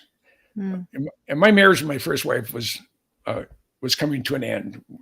We had buried 2 boys, and the marriage couldn't survive that. But she's like my sister today. We've been divorced 30 years. Yeah. But I would go out dancing every night from 8:30 to 9:15. I didn't talk to anybody. I just went there to dance. That's how I dealt with stress, and I really love it. So I had Tuesday night. I'd gone to Stone Wings there in Bloomington. It's gone to Minnesota, and the band. I got there at 8:30. I danced every single song. The band's going on break at 9:15. I'm back at my table and finishing my Diet Coke. And all of a sudden it hits me. I'm 40 years old. I'm going to die. And it took me everything I could do to get out of that place in one piece. And it took me 3.5 hours to drive 4 miles home. I was a puddle. Yeah. When I got home, and Shelley, my first wife, she was great. And I was hysterical until 3 a.m. And it was almost as the second hand came up to right at 3 a.m. It was like someone changed channels. And I had this peace come over me. And then basically I said, if this is the end, I have no regrets. And that's a real freedom feeling, because I really do not give a rat's butt what people think of me. I'm not going to go out and irritate people on purpose. Well, right. Some people I do, but that's okay. Yeah. And it is one of the greatest feelings in the world is to not really care about dying. And I have no fear. I have no fear at all dying. Yeah. I don't know where I'll go. I think I'm a fairly good guy, so I'm hoping I'll go someplace that's pleasant and not too warm. I do live in the desert, and it does get warm here. So maybe it's somehow God is preparing me to go somewhere else, because it's so blessed. I don't think so. Yeah. But it is one of the most freeing feelings a person can have. Yeah, is to not let you worry about the bullshit. I don't know if I can swear on this, but we're not monetized. You can say whatever you want. Okay, yeah. Well, I try not to, because I do have a potty mouth. I've worked almost exclusively with guys most of my life, and it's just in all my time. I have 5 brothers. You're not going to say anything I haven't heard. Oh yeah, well I assume that. I think if you're more than about 10 years old, I mean, some of the stuff I'm saying you've already heard multiple times. So right. So I just and that's how I approach life. I've been out. I was with John Lear. This is June of '96. The F-117s had already left Tonopah Test Range. They had gone to Desert Storm, and now they're being bedded down at Holloman Air Force Base in Alamogordo, New Mexico. Yeah. But I had heard rumblings that there was stuff going on at they referred to as TTR, Tonopah Test Range. So John Lear, we're out the fence line. It's 11 o'clock at night. We're out there with our lawn chairs, because you don't want to sit on the ground or stand for a couple hours. You sit in your lawn chairs, and you always wear long pants, and you duct tape your pant leg to your boot. This way critters can't crawl up your legs. And we're sitting there just watching the activity down there. The base is 8 miles away, and there's lights on. There's see vehicles moving around. We also noticed there were 3 armored personnel carriers coming up. Now we have Gen 1 night vision goggles. Yeah. We can see them moving up. One coming up from the south, one coming from the east, one coming from the west. And I stand up and yell out real loud, "Hey, we're good guys, we're taxpayers." They had their lights turned off. They were coming in stealth. Yeah. And all of a sudden, boom, floodlights on us, 3 little red dots dancing on the chest. I don't know if they were pointers or guns, but Yeah. to shoot me on public land, there's too much paperwork involved. So I felt fairly confident that wasn't going to happen. Yeah. So, and then we see this other vehicle coming down the public land side of the fence. Mm-hmm. And a guy gets parked behind John's pickup truck, comes around. He has his hand on his 9mm. He's in desert utilities. Mm-hmm. He says, "You're in a restricted area. I'm ordering you to leave." And I said, "Sir, I don't know who you are, but we're in public lands and I don't have to go anywhere." "Yes, you do." I said, "No, we don't." He said, "According to this official government map I have in my back pocket, it says right here, the longitude and latitude of the restricted area. And if you look at the base of that fence post where my buddy has his feet on the barbed wire, you find a USGS medallion that gives the longitude and latitude of the second. We're in public lands, and I can be here for 15 consecutive days without asking anybody's permission." Good for you. And so I want to see some ID. So I don't have to show you shit. I said, "Who are you?" "So I'm Captain so-and-so with ASI, Advanced Security, Inc." I said, "Sir, you're a rent-a-cop. You don't have jurisdiction on this side of the fence." Boy, and he doesn't. But his jaws got really tight. He said, "I've been deputized by Nye County, Lincoln County, Esmeralda County to uphold the laws of the federal government in the state of Nevada." And I said, "Good for you." So I said, "I tell you what, you show me yours, I'll show you mine." So he hands me his ASI badge. I said, "Sir, that's not a valid form of ID. I need something issued by the state or federal government." And you could just see his jaws just tightening up. And so he pulls out his Nevada driver's license. I didn't have my reading glasses on, so I give him my Minnesota license. Lear pulled out his license. He lives in Las Vegas. He takes it, he hands it to a guy on the south side of the fence. It goes over to the supervisor's armored personnel carrier. See the guy turn the light on inside, and I hear him say, "Oh shit, it's Goodall and Lear." The lights went off, the red dots went away. They knew they weren't going to intimidate us out of the area. And that's what they do. They use intimidation. Yeah. And they're doing it even more now, because I was out in Tippecanoe Valley in October. Yeah. And we're on the other side of the mountain range from Area 51. Yeah. And there's some back roads. You can get to the top of the Groom Range and overlook. You can't see the facility, but you can see anything it takes. As soon as something lifts off the runway, you can see it. And they put signs out there now, 2 miles outside of their perimeter. So if you pass this point, you're subject to having your car impounded and a minimum of $1,000 fine. Well, that's fine and dandy if they'd gone through Congress to control that land. They don't. And the security people at Area 51, they have no jurisdiction outside of Area 51. Yeah. Period. And that was reinforced during the Storm Area 51 event. I was there with George Knapp for CBS.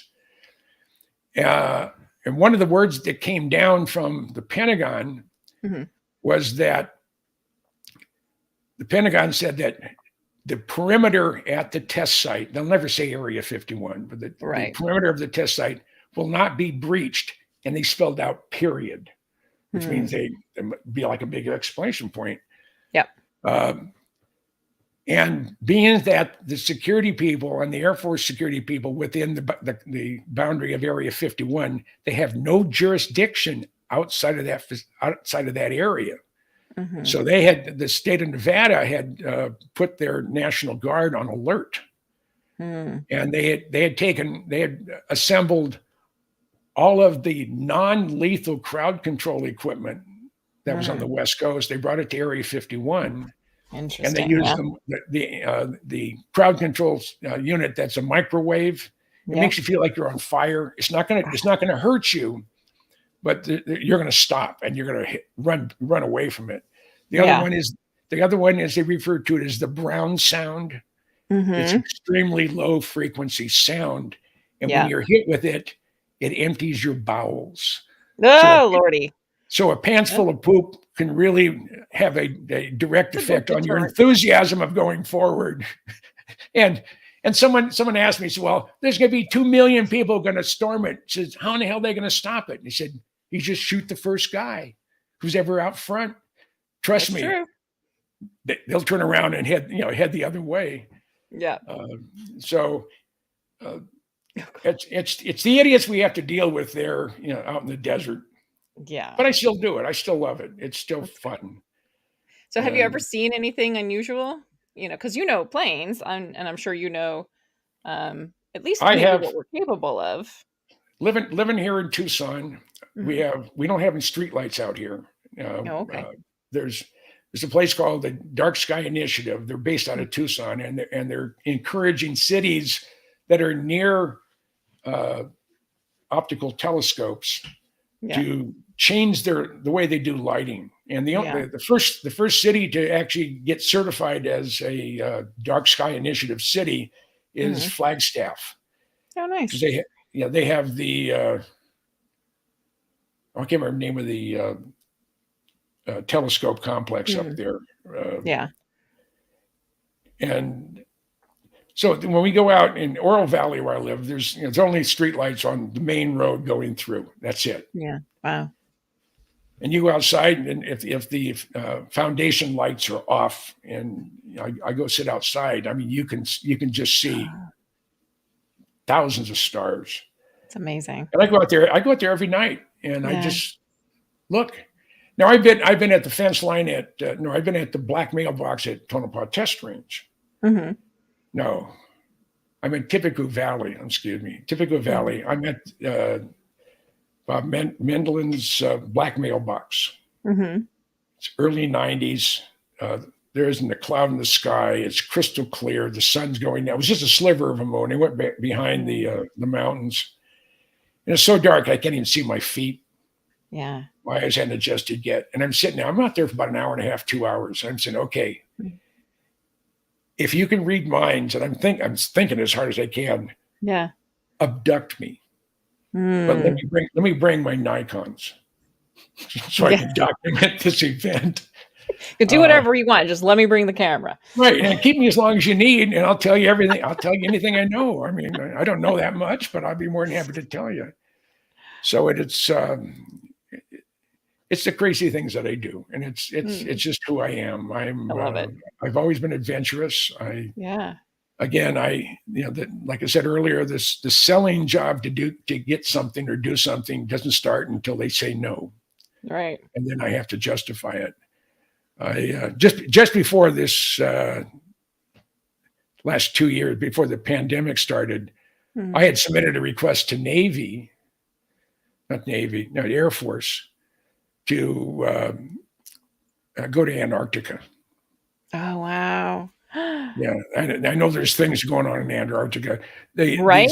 C-17, a whole show on that. Yeah, C-17's based out of the 62nd Airlift Wing at McCord. They're the ones who resupply Antarctica.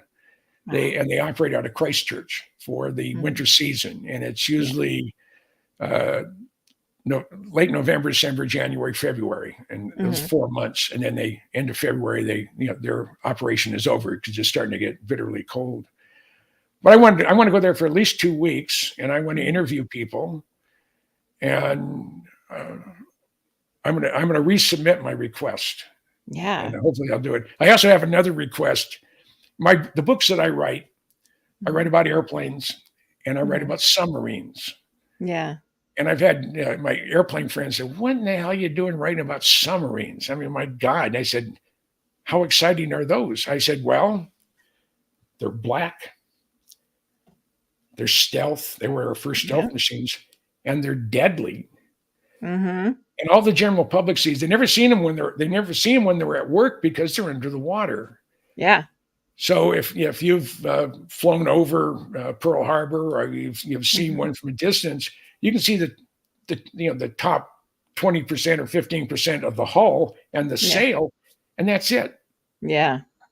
I've had guys who have gotten my books. They've emailed me and said, I've been trying to tell my kids what I did in the Navy. And for the first time, I'm able to show them exactly where I sat on this particular submarine for 3 years or 4 years.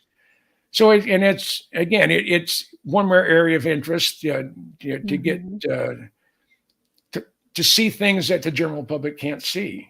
Yeah. I've had other people say, well, what do you have that you're not sharing? I said, absolutely nothing. Because it does me absolutely no good to have something up here that's earth-shattering or a person that I know. A person I know. My mind just went blank. Sorry, I distracted you with compliments. Yeah.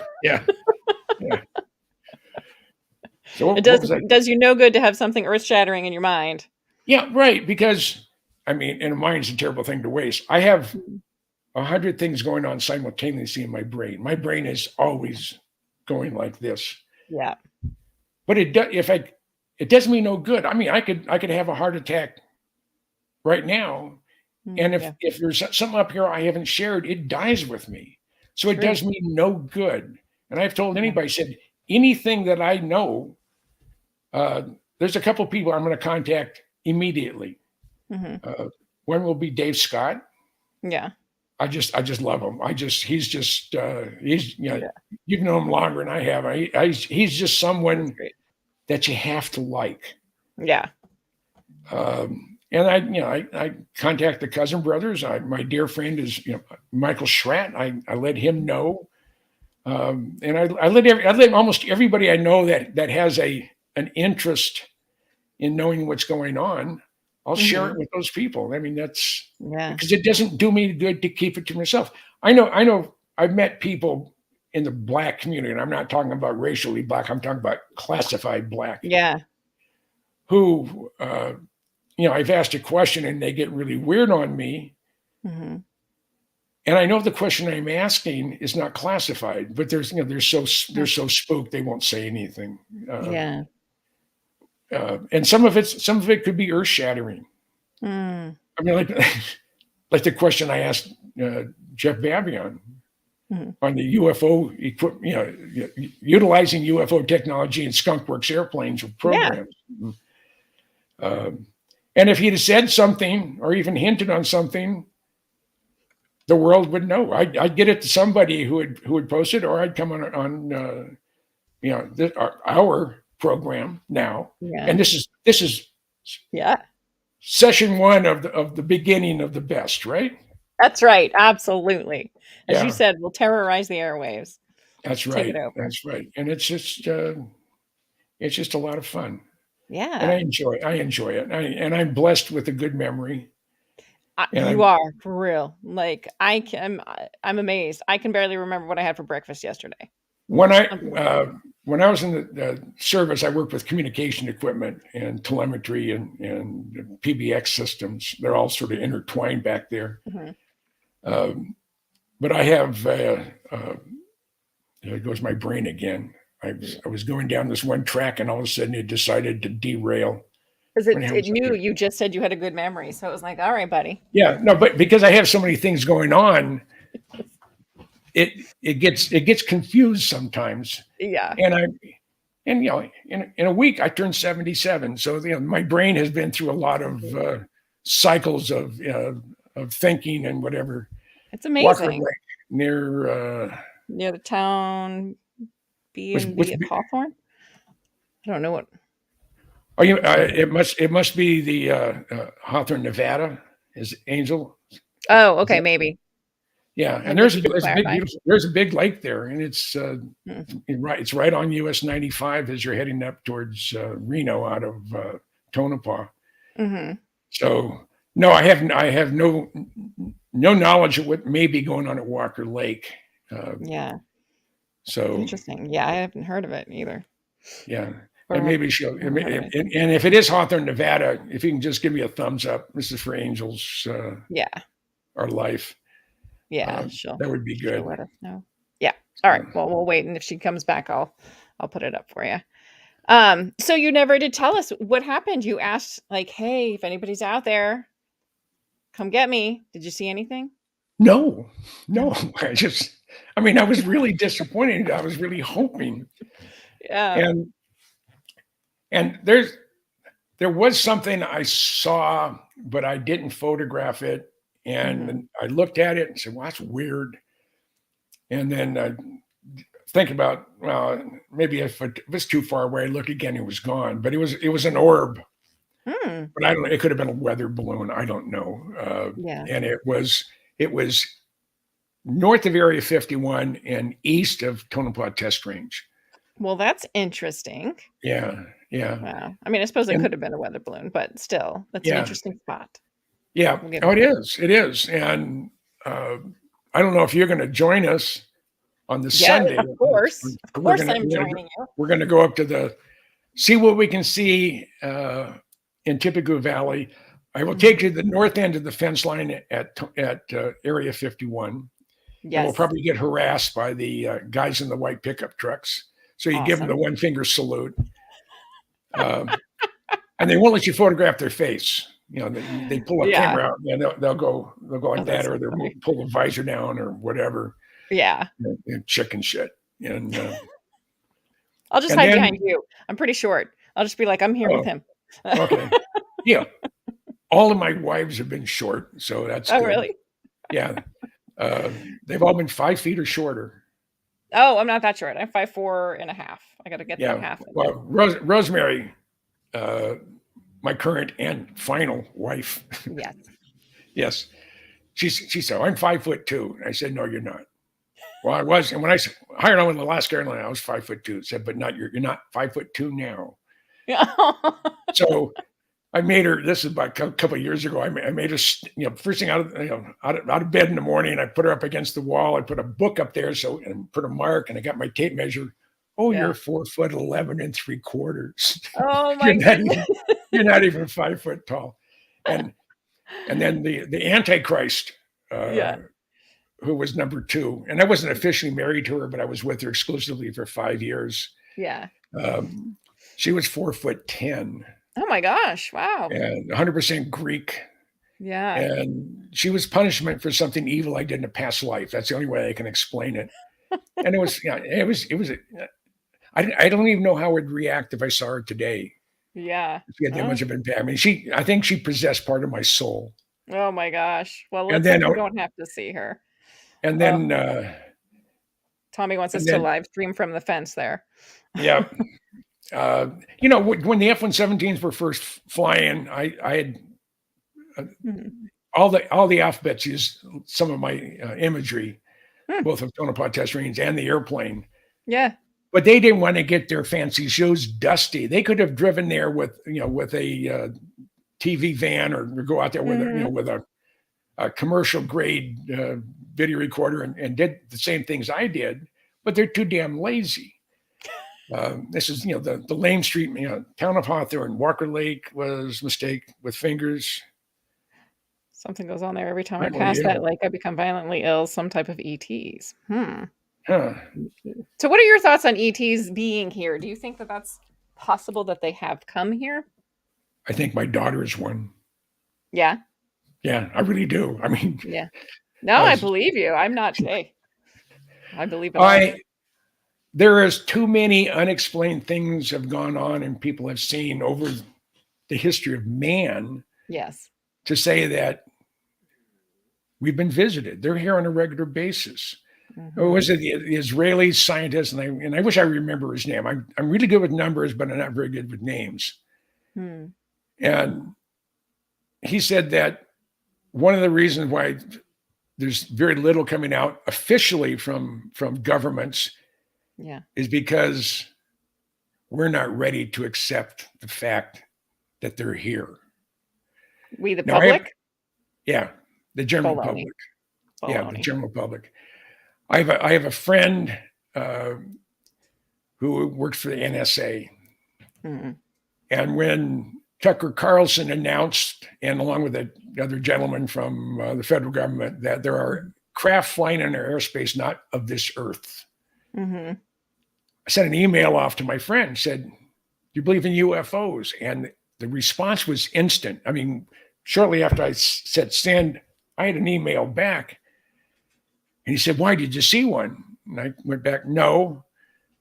She said, "I can't comment on this platform, but they're here." Oh. And she's not the first person to tell me that they're here. Interesting. Yes, Yes. because you had the Ben Rich letter, right? Yes. Or Well, there's three things that Ben Rich said yeah. that are really important. In June of 1986, John Andrews sent a letter to Ben Rich, and they corresponded on a regular basis. Yeah. And John sent the letter sent off to Ben Rich. Mhm. John asked Ben, "Do you and Kelly," referring to Kelly Johnson, "believe in UFOs?" Now, there are two categories, both man-made and extraterrestrial. Mm-hmm. And then the letter went on to say other things. Ben responded within the same week. I think John mailed it out on Monday, and he had a response on Thursday or Friday. On Amazing. Ben's corporate letterhead, Hmm. as president of the Lockheed Advanced Development Programs, the Skunk Works, he said, "Both Kelly and I are firm believers in both categories." Hmm. You have to think about that for a second. Yeah. Said, "We refer to ours as unfunded opportunities." And he underlines the U, the F, and the O. Huh. Said, "But beware, there are people who will lead you astray and some may do you harm. Be Mhm. careful." Yeah. Best wishes, Ben Rich. In 1993, shortly after Ben retired, he's at USC Medical Center. Mm-hmm. No, that's after he died, almost when he died. We go back. He's at UCLA. It's a grad students from the aeronautical school. Yeah. And he was their keynote speaker. And at the end of his talk, he said that we have the ability today to send ET home, Yeah. but our government would not allow me to release the information. Huh. And then shortly before he passed away, I called him at USC Medical Center. This is, I think it was 96 when he passed away. And we were talking about our friend John Andrews. We're just talking about things that go bump in the night. And then near the end of our conversation, he said, "Jim, we have things out in the desert." And he wasn't referring to Area 51. Yeah. He said, "We have things out in the desert that's 50 years beyond what you can comprehend." And I can comprehend a hell of a lot. Not what you think you can build in 50 years, but what you can comprehend. Wow. And if you've seen movies like Star Trek or Star Wars, we've been there, done that, or decided it wasn't worth the effort. Yeah. I said, "Ben, you want to expand upon that?" And he said, "No." And the sumbitch had the nerve to die on me 10 days later. So I never did get a real answer. But to reinforce that part, I was a docent at Kitt Peak National Observatory for 2 years. Mm-hmm. It's 50 miles due west of downtown Tucson. It's managed by the National Optical Astronomy Observatories, the NOAO. Mm-hmm. And they have 22 optical telescopes and 2 radio telescopes on top of Kitt Peak. It's it's a sky island, as they call them out here in the Southwest. It's not part of a mountain range. It's just something's been pushed up, and they usually run north and south. Yeah. So they go from a 12-inch primary mirror to a 13-foot primary mirror, and that's on the male. And that mirror weighs 15 tons. Wow. But one of the telescopes is the 2.1 meter. I think it's about 8 foot. It's a 2.1 meter primary mirror, and it was used by Caltech out of Pasadena, and they operated it remotely, and they also had adaptive optics. They would shine a UV laser up, and at 18,000 feet, it had have a specific diameter. Yeah. And the sensors would check it 1,200 times a second and deform one of the mirrors to correct for air distortion. We have very, very smooth air here in the desert Southwest. And when you look up almost anywhere you look, you see stars, they twinkle. That's because of dust and dirt and turbulence in the atmosphere. Here you look up and the stars don't twinkle. Yeah. That's why we have so many telescopes in this part of the world. Yeah. And over the course of 5 years, they were looking at a postage stamp size of our galaxy, the Milky Way, not the universe, just the Milky Way, and an area that didn't have very many stars. Yeah. At least you couldn't see them. Just if you looked up there was really not much there. But over the course of 5 years, they identified and cataloged 8,000 exoplanets. That's a ton. Yeah. And just before I left being a docent, we had a gathering of all the astronomers, all the technicians, and all of the docents. Mm-hmm. We're going to be at the main campus on the University of Arizona, and we had a speaker coming in from the National Science Foundation, and he came up and we had pizza and beer and stuff, and he said he had just returned from a conference of all the astronomers that are looking for exoplanets, and it's worldwide. I mean, it's every astronomer is looking was there. Yeah. And he said, based on proven mathematical formulas for determining numbers, they calculate for every star in the universe. Now that's an incredible number. For every star in the universe, there's 1.5 planets. That's a number you can't cram into your head. No. And out of that incredible number, they calculate that there are 2 billion, and that's with a B, 2 billion Earth-like planets orbiting a similar sized brown dwarf star as our sun in the inhabitable zone with liquid water. And to quote Jodie Foster's character in the movie Contact, if we're the only ones, what a waste of space. And it really is. I mean, it's just, so that's just one more thing on the pile of information saying, yeah, one, we're not alone. Two, I believe they've been here and they're still here. Yeah. And I think the only reason why information hasn't been divulged of the fact that they're here is maybe they don't want that information out yet because we're not ready for it. Possible. Very, very possible. And there's, you get someone who's a religious fanatic, and I've known a number of them. And if all of a sudden their belief in a supreme being, regardless of who it is, whether it's God, whether it's Jesus, whether it's Buddha, whether it's Muhammad, all the way down the line, if all of a sudden their belief, or they've been told, or it's been implied that you didn't meet Adam Smith, you didn't meet Jesus, you didn't meet Muhammad or Buddha. Yeah. You met an alien. Yeah. And the glue that holds civilization together is a strong belief in a supreme being. And that's also what keeps us from being animals. I know there are some people out there that would commit murder. And the only thing that's stopping them, they don't want to go to hell. So if all of a sudden that strong religious belief is gone, and if they know if there's no heaven and no hell, and I don't know if there is, I believe there is, but and I think those of us that are educated, have an open mind, people who, I mean, our kind of people, I could accept the knowledge of, we've been visited and they've portrayed themselves as whatever. I mean, even Greek mythology of lightning bolts coming down from the sky from Thor, or maybe it was an A-10 with a 30 millimeter Vulcan cannon shooting, blowing people up. I don't know. Yeah, it's true. But you start looking at your Greek mythology and you try to put a modern spin to it. And it's not so far-fetched. No, that's true. And there are way too many hieroglyphics and petroglyphs that show what appears to be big-headed, big-eyed, small-bodied creatures, things in the sky, beams coming down.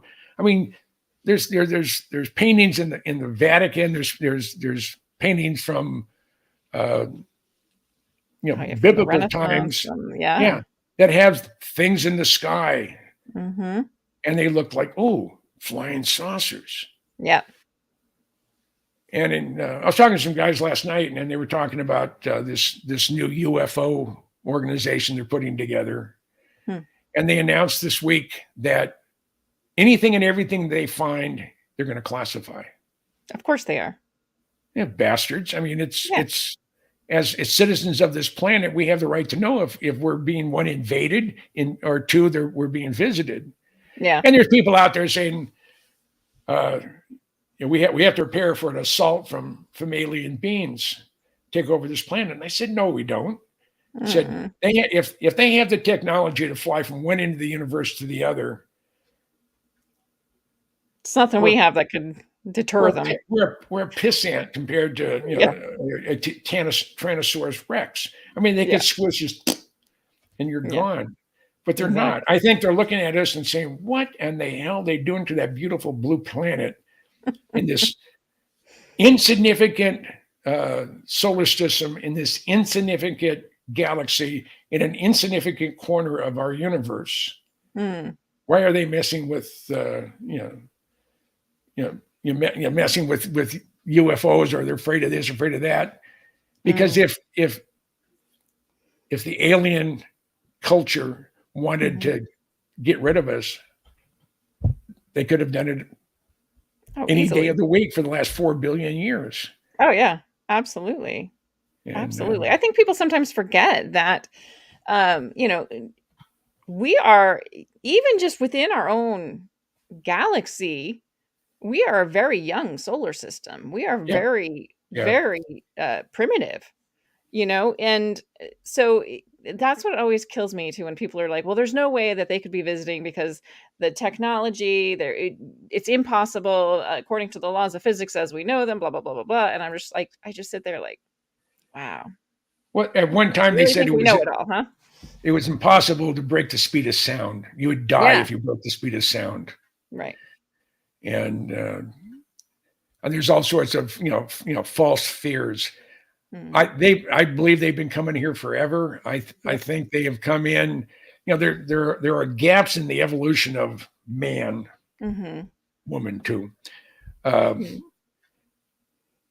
And what I think, they've come in and wiped out the population. Reinstalled something less destructive to the planet, and begin the process again. I mean, there's way too many things that have happened in antiquity that lead me to believe that. Yeah. And again, the missing links. Yeah. Yeah. And the giants, that stuff is just starting to come out now. They're digging up, and supposedly, I mean, I haven't seen anything from someone I know who photographed it, so I know it's real. I haven't seen one of those yet. But they've unearthed and starting to show that there were giants that were 10, 12 feet tall. It's crazy. I mean, a human skeleton that is 2 or 3 times the size of a normal human. That's amazing. And I don't know.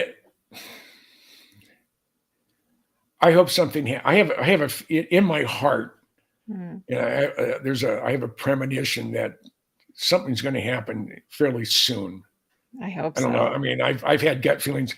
I've had a couple of them, 3 of them that have come to pass that scared the shit out of me. Yeah.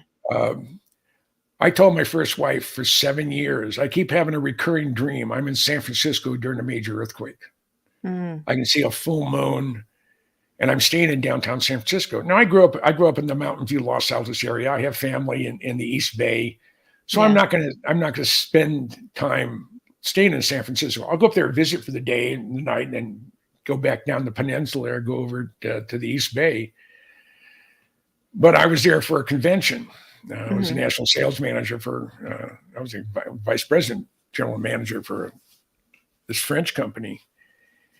And I was with John Tyree, and we're heading back to the hotel. We were at the Shangri-La, which is on Geary Street. I'm right at Union Square, and all of a sudden, boom.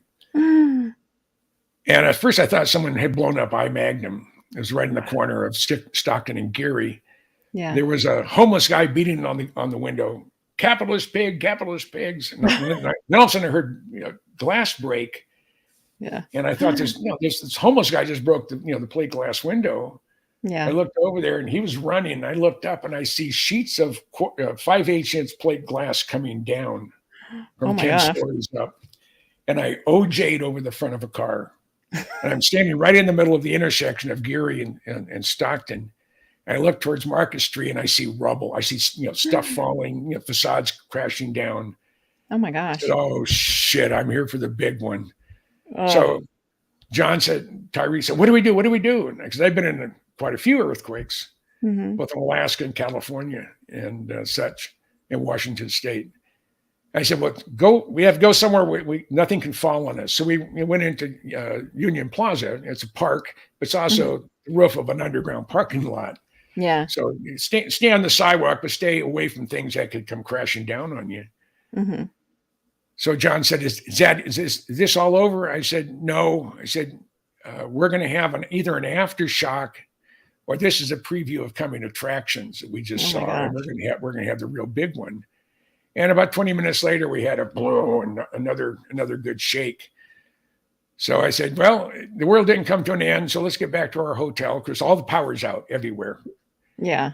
And the first place I went to, there in Union Square, across over the street, and there's a Baccarat crystal store there. And guys don't know much about Baccarat crystal, but ladies do. And there wasn't anything higher than that much. Everything was on the floor. Gosh. Everything was broken.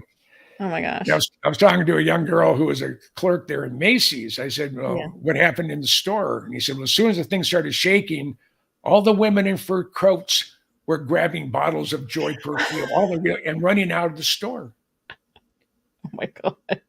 Yeah, San Francisco. Yeah. I told John, I said, well, let's get back to our hotel. We're on the 21st floor. So we had to walk up 21 flights of stairs. We got there and everything that was on one side of the room is now on the other side. So I go and I start filling the bathtub up with water. John said, when the hell are you going to take a bath now? I said, no. He said, we can live for 90 days without food because I carry my MREs right here. Yeah. He said, but we can't go more than 3 days without water. Yeah. So right now we have water pressure. In an hour, there won't be any. So if we need a drink or need to flush the toilet, and you only flush it if there's brown stuff in there, not if it's yellow stuff in there. So no, it makes sense. So let's go see what's happening. So we went downstairs and we're walking around. It was a hot day in San Francisco. It was 85 degrees, which is really rare. Yeah. I mean, to quote, I think it was Mark Twain, and I think Brod McEwen said the same thing. The coldest winter he ever spent in his life was the summer he spent in San Francisco. Really? It gets cold and damp, and the fog comes in, and it's surrounded three sides by water, so it doesn't warm up. But it was 85 degrees and a full moon on that day. Wow! So I jumped in my car, and I grew up in the Bay Area, so I know how to get everywhere. Yeah. So we ended up going down to Palo Alto, and Palo Alto had lights. So I went into a restaurant, and I get to the pay phone. I call my then wife, my first wife, Shelley, and said, "My God, it's all over." Said, "You've been telling me this for 7 years that you were going to be in San Francisco, and you are. My gosh, what's happened?" I said, "We have to look for the damage." I mean, I was down in the marina area where the buildings had just collapsed straight down. The flagpole in the ferry building was tilted over, and facades were off, and windows were broken. But it wasn't Armageddon like you think. Yeah. So that was one thing. Another thing happened. I had the premonition, maybe a dozen times, but it was so outrageous I just couldn't tell anybody. And it was wide-bodied airliners crashing into the World Trade Building. Oh my gosh. Yes. Yeah. Oh, And when it goodness. happened, I mean, I could not believe what had just happened. But you talk about deja vu. Oh, gosh. And Mm. I never told him. And I had a dream. It went on for about 2 or 3 years that I was there and my brother cut off his finger in a car door. And sure as shit, uh, not after I had this dream about 4 or 5 times, that's exactly what he did. He cut off his the end of his finger, just the tip on a car Yeah. door. Oh. And I've had a couple other ones. I keep having a recurring one that I'm going to be in Seattle when the Cascadia subduction zone decides to rip.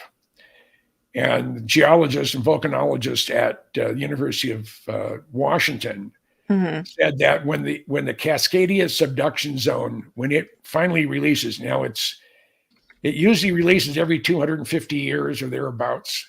Yeah. And they've gone down core samples. And for the last 1,500 years, it has been about every 250 years. Yeah. Well, it's about 120 years overdue. Oh, my gosh. And they say when it does go, and if it goes the full length of the Cascadia subduction zone, it'll be a 10 on the Richter scale for 10 to 12 minutes. Oh, my gosh. It'll start north of Vancouver Island and go all the way down to off the coast of Eureka, California. And it will probably set off all the other faults on the West Coast. And the volcanologists said that when it goes, and if it goes at how they think it will, there'll be nothing left of anything west of I-5, which is Seattle, Portland, San Francisco, LA, all the way down the coast. Crazy. Oh my gosh. Don't go to Seattle, Jim. Don't go. Well, I am. I'm going to go up and see my best friend lives up there, so I'm going to go give him a visit. But for some, but my dream or my premonition has me is I'm okay, and people that are near and dear to me are okay. I mean, they may have lost their house or whatever, but they've survived Armageddon. Wow, that's crazy. My goodness. Yeah. So wow, unbelievable. Well, we've made it through 2 hours already, Jim. Can you believe it? Yeah, I'm losing my voice. But the stories are amazing. I mean, and I don't see why anybody gets excited about having me on. I've done a lot of things. Yes, I've been to a lot of places. I've had a ball doing what I've done. I'm truly blessed. I'm very, very healthy, so I fear I'm going to live to be 100 plus. My heart's good. I can't see for squat. I had cataract surgery here last year. My knees are shot. I had knee replacement. Of course, my hair is turning white. No, it's pure white. It's been that way for a long time. But other than that, I'm extremely healthy, and I'm very, very pleased with that. And during this scamdemic, and I don't see why we haven't retaliated towards China. This is a bioweapon, and no one convinced me otherwise. Yeah. But I know I'm going to live to be 100, and it just. But maybe God is keeping me around, keeping me healthy, so I can see the first landing, and hopefully it won't be like Mars Attacks. No, I don't think it will. I love that movie. Every time I see it, or then we have the movie Paul. I haven't seen that one. Oh, you got to see it. He's funnier. Okay. He's funnier than Dickens, and they use Jane Lynch as Pat Travis from The Little Alien, which is the exact opposite of what Pat looks like. Yeah. Oh, when I was out there in October with a couple of guys, we went to the Little Alien, and we actually stayed there for 3 nights, and we didn't want to camp. I mean, I don't mind camping, but it's the challenge of getting off the ground. Yeah, when lots of joints hurt and stuff like that. Pat didn't recognize me, and all of a sudden her daughter Connie, she said, "Well, what name are you're gonna have on the billing?" I said, "Jim Goodall."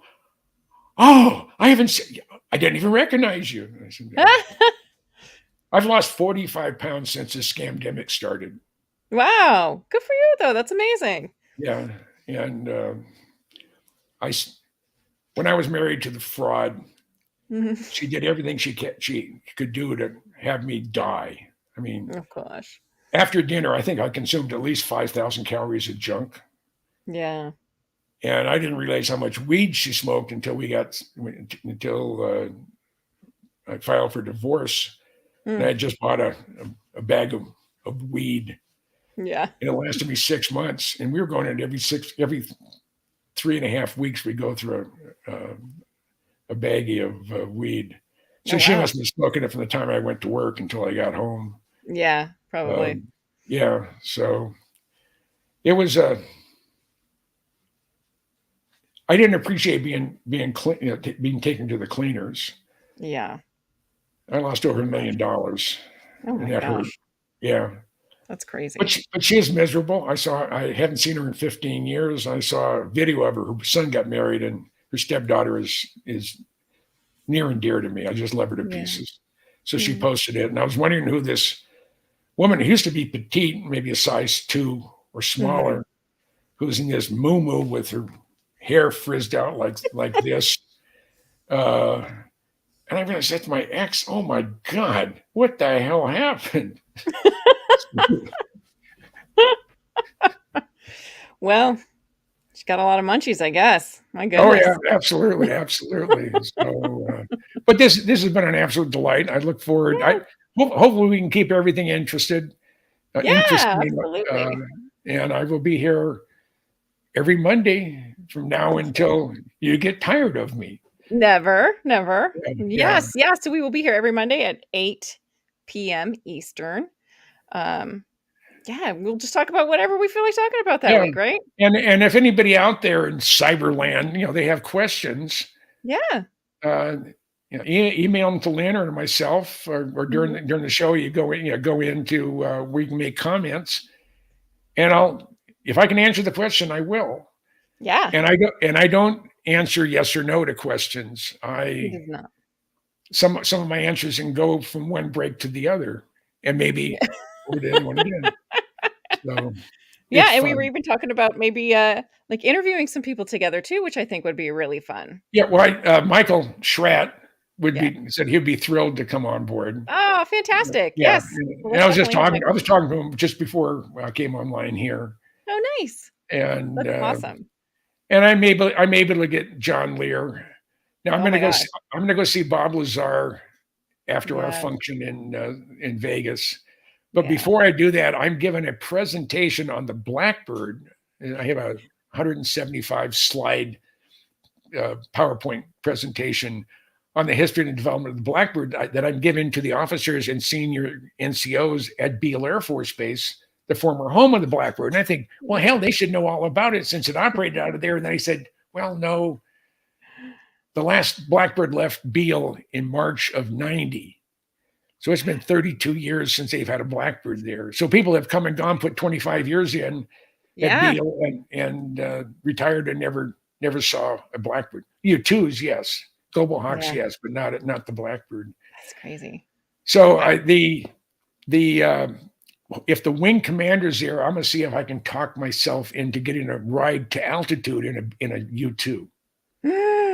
I want to go to 70,000 feet. I want to see the stars. I want to see the curvature of the Earth. Oh my gosh! And I think I'm a good enough bullshitter to talk my way into it. I don't think my age will prevent me from doing it.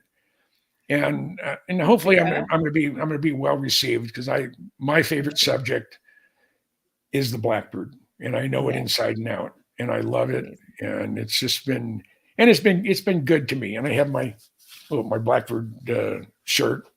I love it. Yeah, if anyone can do it, it's Jim Goodall. Yeah, I will give it my best, and I thank you for your encouragement, Enzo. It's just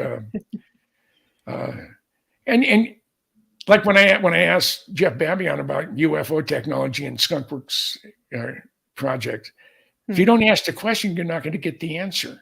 That is true. So will I probably say no if you ask? Well, if they say no, then and that's when the sales job starts. That's when Yeah. I say, hey, you gave Chris Pocock a ride because he's to the U2 as I'm to the Blackbird. And Mm, you gave Francis Gary Powers Jr. a ride in the U2. I think it's only fair and fitting if I get one too. I agree. I Yeah, agree. Well, we'll be yeah, rooting for you. I hope yeah. so. Fingers And crossed. this is going to be fun. This is going to be a fun thing to look forward to every Monday. So Oh, I'm good. I'm looking tickled, forward to and it. It'll I'm be looking forward to seeing you face to face in I Vegas here in know. April, and that's going to Yep. be fun.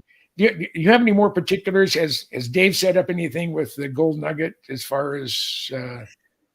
Not that I know of. I mean, it's Dave. He's like, "I wanna plan it, but I don't wanna plan." And I'm just kind of like, "Well, you can't have it both ways." But yeah, we're gonna do the Saturday night show. And then I think he was talking about maybe, like, planning a place to go out for drinks on, like, Friday night. I don't know. He goes back and forth about a bunch of Okay, things, so we'll we'll okay, we'll get it figured out. I'll nag him okay. again. And But then yes, thank you, Enzo. we'll probably leave Space Star Radio's SOR Vegas party. Thank you. Yeah. Yes. Enzo's always on it. I love Enzo. Yeah. Yeah. That's So, awesome. Yes. Kat, thank you for your kind word. Yes. I'm So just let's say I'm tickled to be here. that's so That's all wonderful. I can I'm say. so happy that you're going to be doing this with me. So yes, you guys will get Jim every week on Mondays, and I can't wait. We're going to have a lot of fun with it. And my background of knowledge is stealth. I Mhm. read books on the B-2. I have a American Stealth Fighters and Bomber book from Motor Books. Yeah. Of course, Area 51, Blackbird, the desert in general, astronomy, Yeah. space. I just love what Elon Musk is doing. Well, I sent him when Elon's girlfriend had his little boy, and he named Mhm. him A12. They said, "Well, you can't name him A12, that." But he loves the Blackbird, specifically the CIA version. Yeah. I sent him my Blackbird book. Oh, nice. I called a buddy of mine at Aviation Week. Do you have his primary point of contact at Mhm. SpaceX? He said, "Yeah." I said, "Why?" I said, "I want to send him my Blackbird book." I said, "Oh, he'd love it." So I Oh. sent it off, and I'm tracking it. It got there, and I know it arrived at SpaceX on Mhm. a Friday. Saturday morning at 7 a.m., my phone rings, and I didn't answer it because it was 7 a.m. Yeah. Yeah. And I looked at the exchange, and it was a 661 exchange, which could be Palmdale area or Mm. parts of LA. I said, "Well, I'll listen.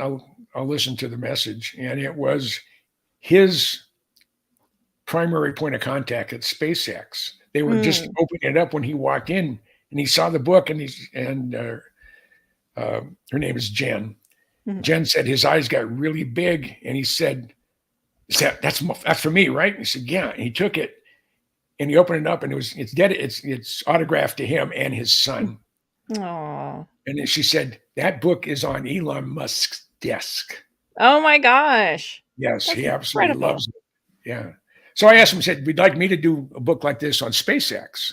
And he Yes. got back to me, said they already have a team of people, putting something together for a big book. Yeah. Um, Yeah. but on the other end of the spectrum, I have a buddy of mine I knew who spent 34 years at the Skunk Works. He retired. He was doing some stuff, and Yeah. out of the blue, he got a buddy of him called him up, and he said, "I said I have a job for you if you want it." I said, "What's that?" And he said, "Director of Engineering for Virgin Galactic." Oh my gosh. And and I've known Steve since '81, Yeah. and so I'm talking to him. He's all excited about it, and he said, this is a couple of weeks after he hired on, and someone had created a book for Virgin Galactic, and he said it was shit. Yeah. He said the guy used we gave him everything he needed to do the book right, but he was putting his own opinions in there. Mm. Uh, so Yeah. they pretty much trashed the book. And he said, when the time comes, he said, I've shared your books with all the brass here. And when the time comes and we want to redo the book, your name's at the top of the list.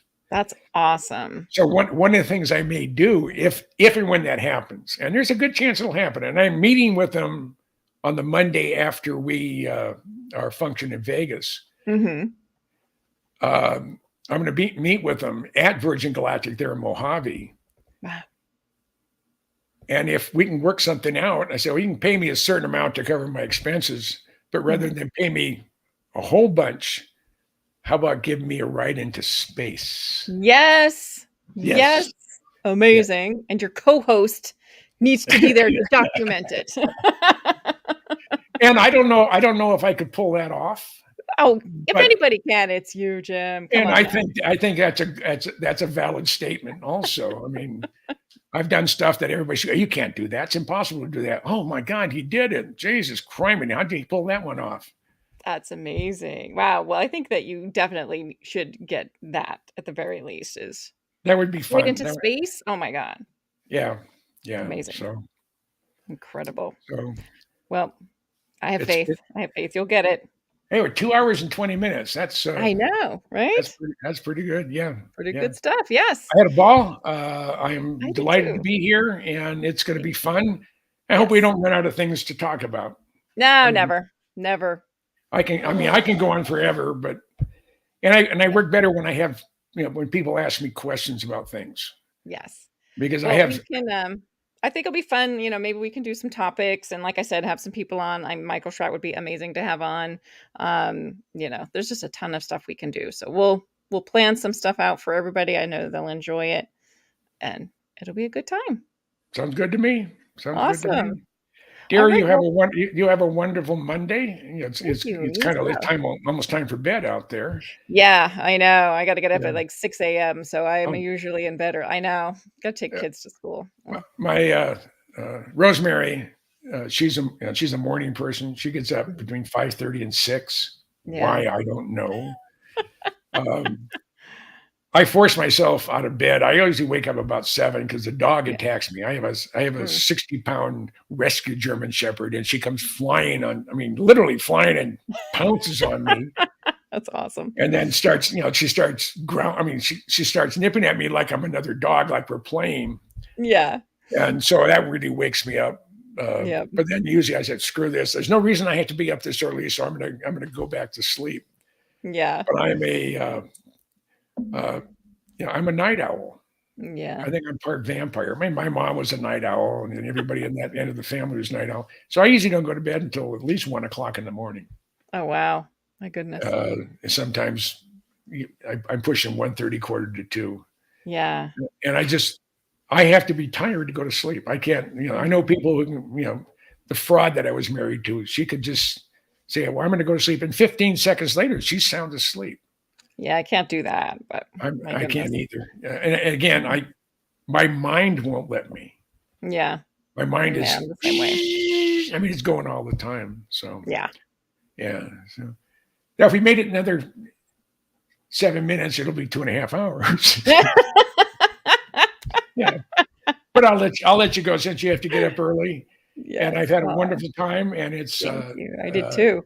It's an absolute delight. And wonderful. I'm honored that you wanted me to be on with you. Oh, that's so sweet. Well, I am honored that you wanted to do it. So I am just thrilled. I can't wait. I think we're going to have so much fun. So And don't forget to watch this outro. You'll like it. You'll like the way it ends, I think. Which one? The video I'm going to play as we're going out. Oh, okay. You get to watch it. You'll like it. All right. All right. Awesome. Well, thank you everyone for joining us here.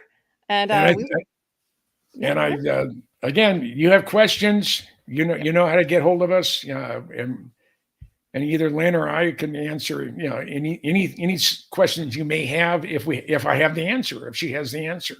Yeah. We don't hold anything back. That is true. And in this platform, the politics aren't involved, as the world has just gotten too political. And I hate it. Yeah. And we're not going to be talking about, there's a couple of things we won't be talking about, but we're going to be talking about things that go bump in the night, things you can't explain, the world in general, military hardware, aircraft. Mm-hmm. and All of that. all of that. That's Yeah. right. All right. Awesome. Dear, it was a pleasure, and I will see you next week. Yes. Good Yeah. night, everyone. Yep, you take care. Aloha. I say that. I mean, all my emails I start when I have someone. I always say aloha. So I why in the love hell it. do you do that? You're not in Hawaii. But I spent 4 years in Hawaii, and it's sort of it's just a nice gesture, It from is. my end. I And like it. I just I love the Hawaiian people. Mm. Can't date them, but and you go to Hawaii and it's bumper to bumper traffic, and you want to get in Yeah. merge, they'll let you in. It's amazing. But they don't stop at stoplights. Well, I said, I mean, it could be red I mean, you count to 2 or 3 before you step off when you have a green light, if you're yeah. walking or driving, because the Hawaiian drivers, well, it's only been red for a short time. I'm just going to go through. I love it. They had red light cameras for a while, and the only people that were catching were all the politicians and the people of influence. Mm-hmm. So they got rid of all the red light cameras. Oh my gosh, that's hilarious. Yeah. Awesome. Hawaii is a very, very different place. It's one thing if you just go there for vacation. It's another thing if you live there. Yeah, I can imagine. And I was here for 4 years, and it was there's a lady from Mars Attacks. I love that. I love her character. Yeah. And we're off and running. Yes. All right. Well, have a wonderful night, Jim. Have a wonderful night, everybody. Thank you. Yes, and thank all of you for tuning in. Yes. It's only going to get bigger and better from here. That's right. That's right. Yeah. All right. Well, we'll see you guys next week. All right, dear. You take care. You too. Talk to you later. Night. Bye-bye.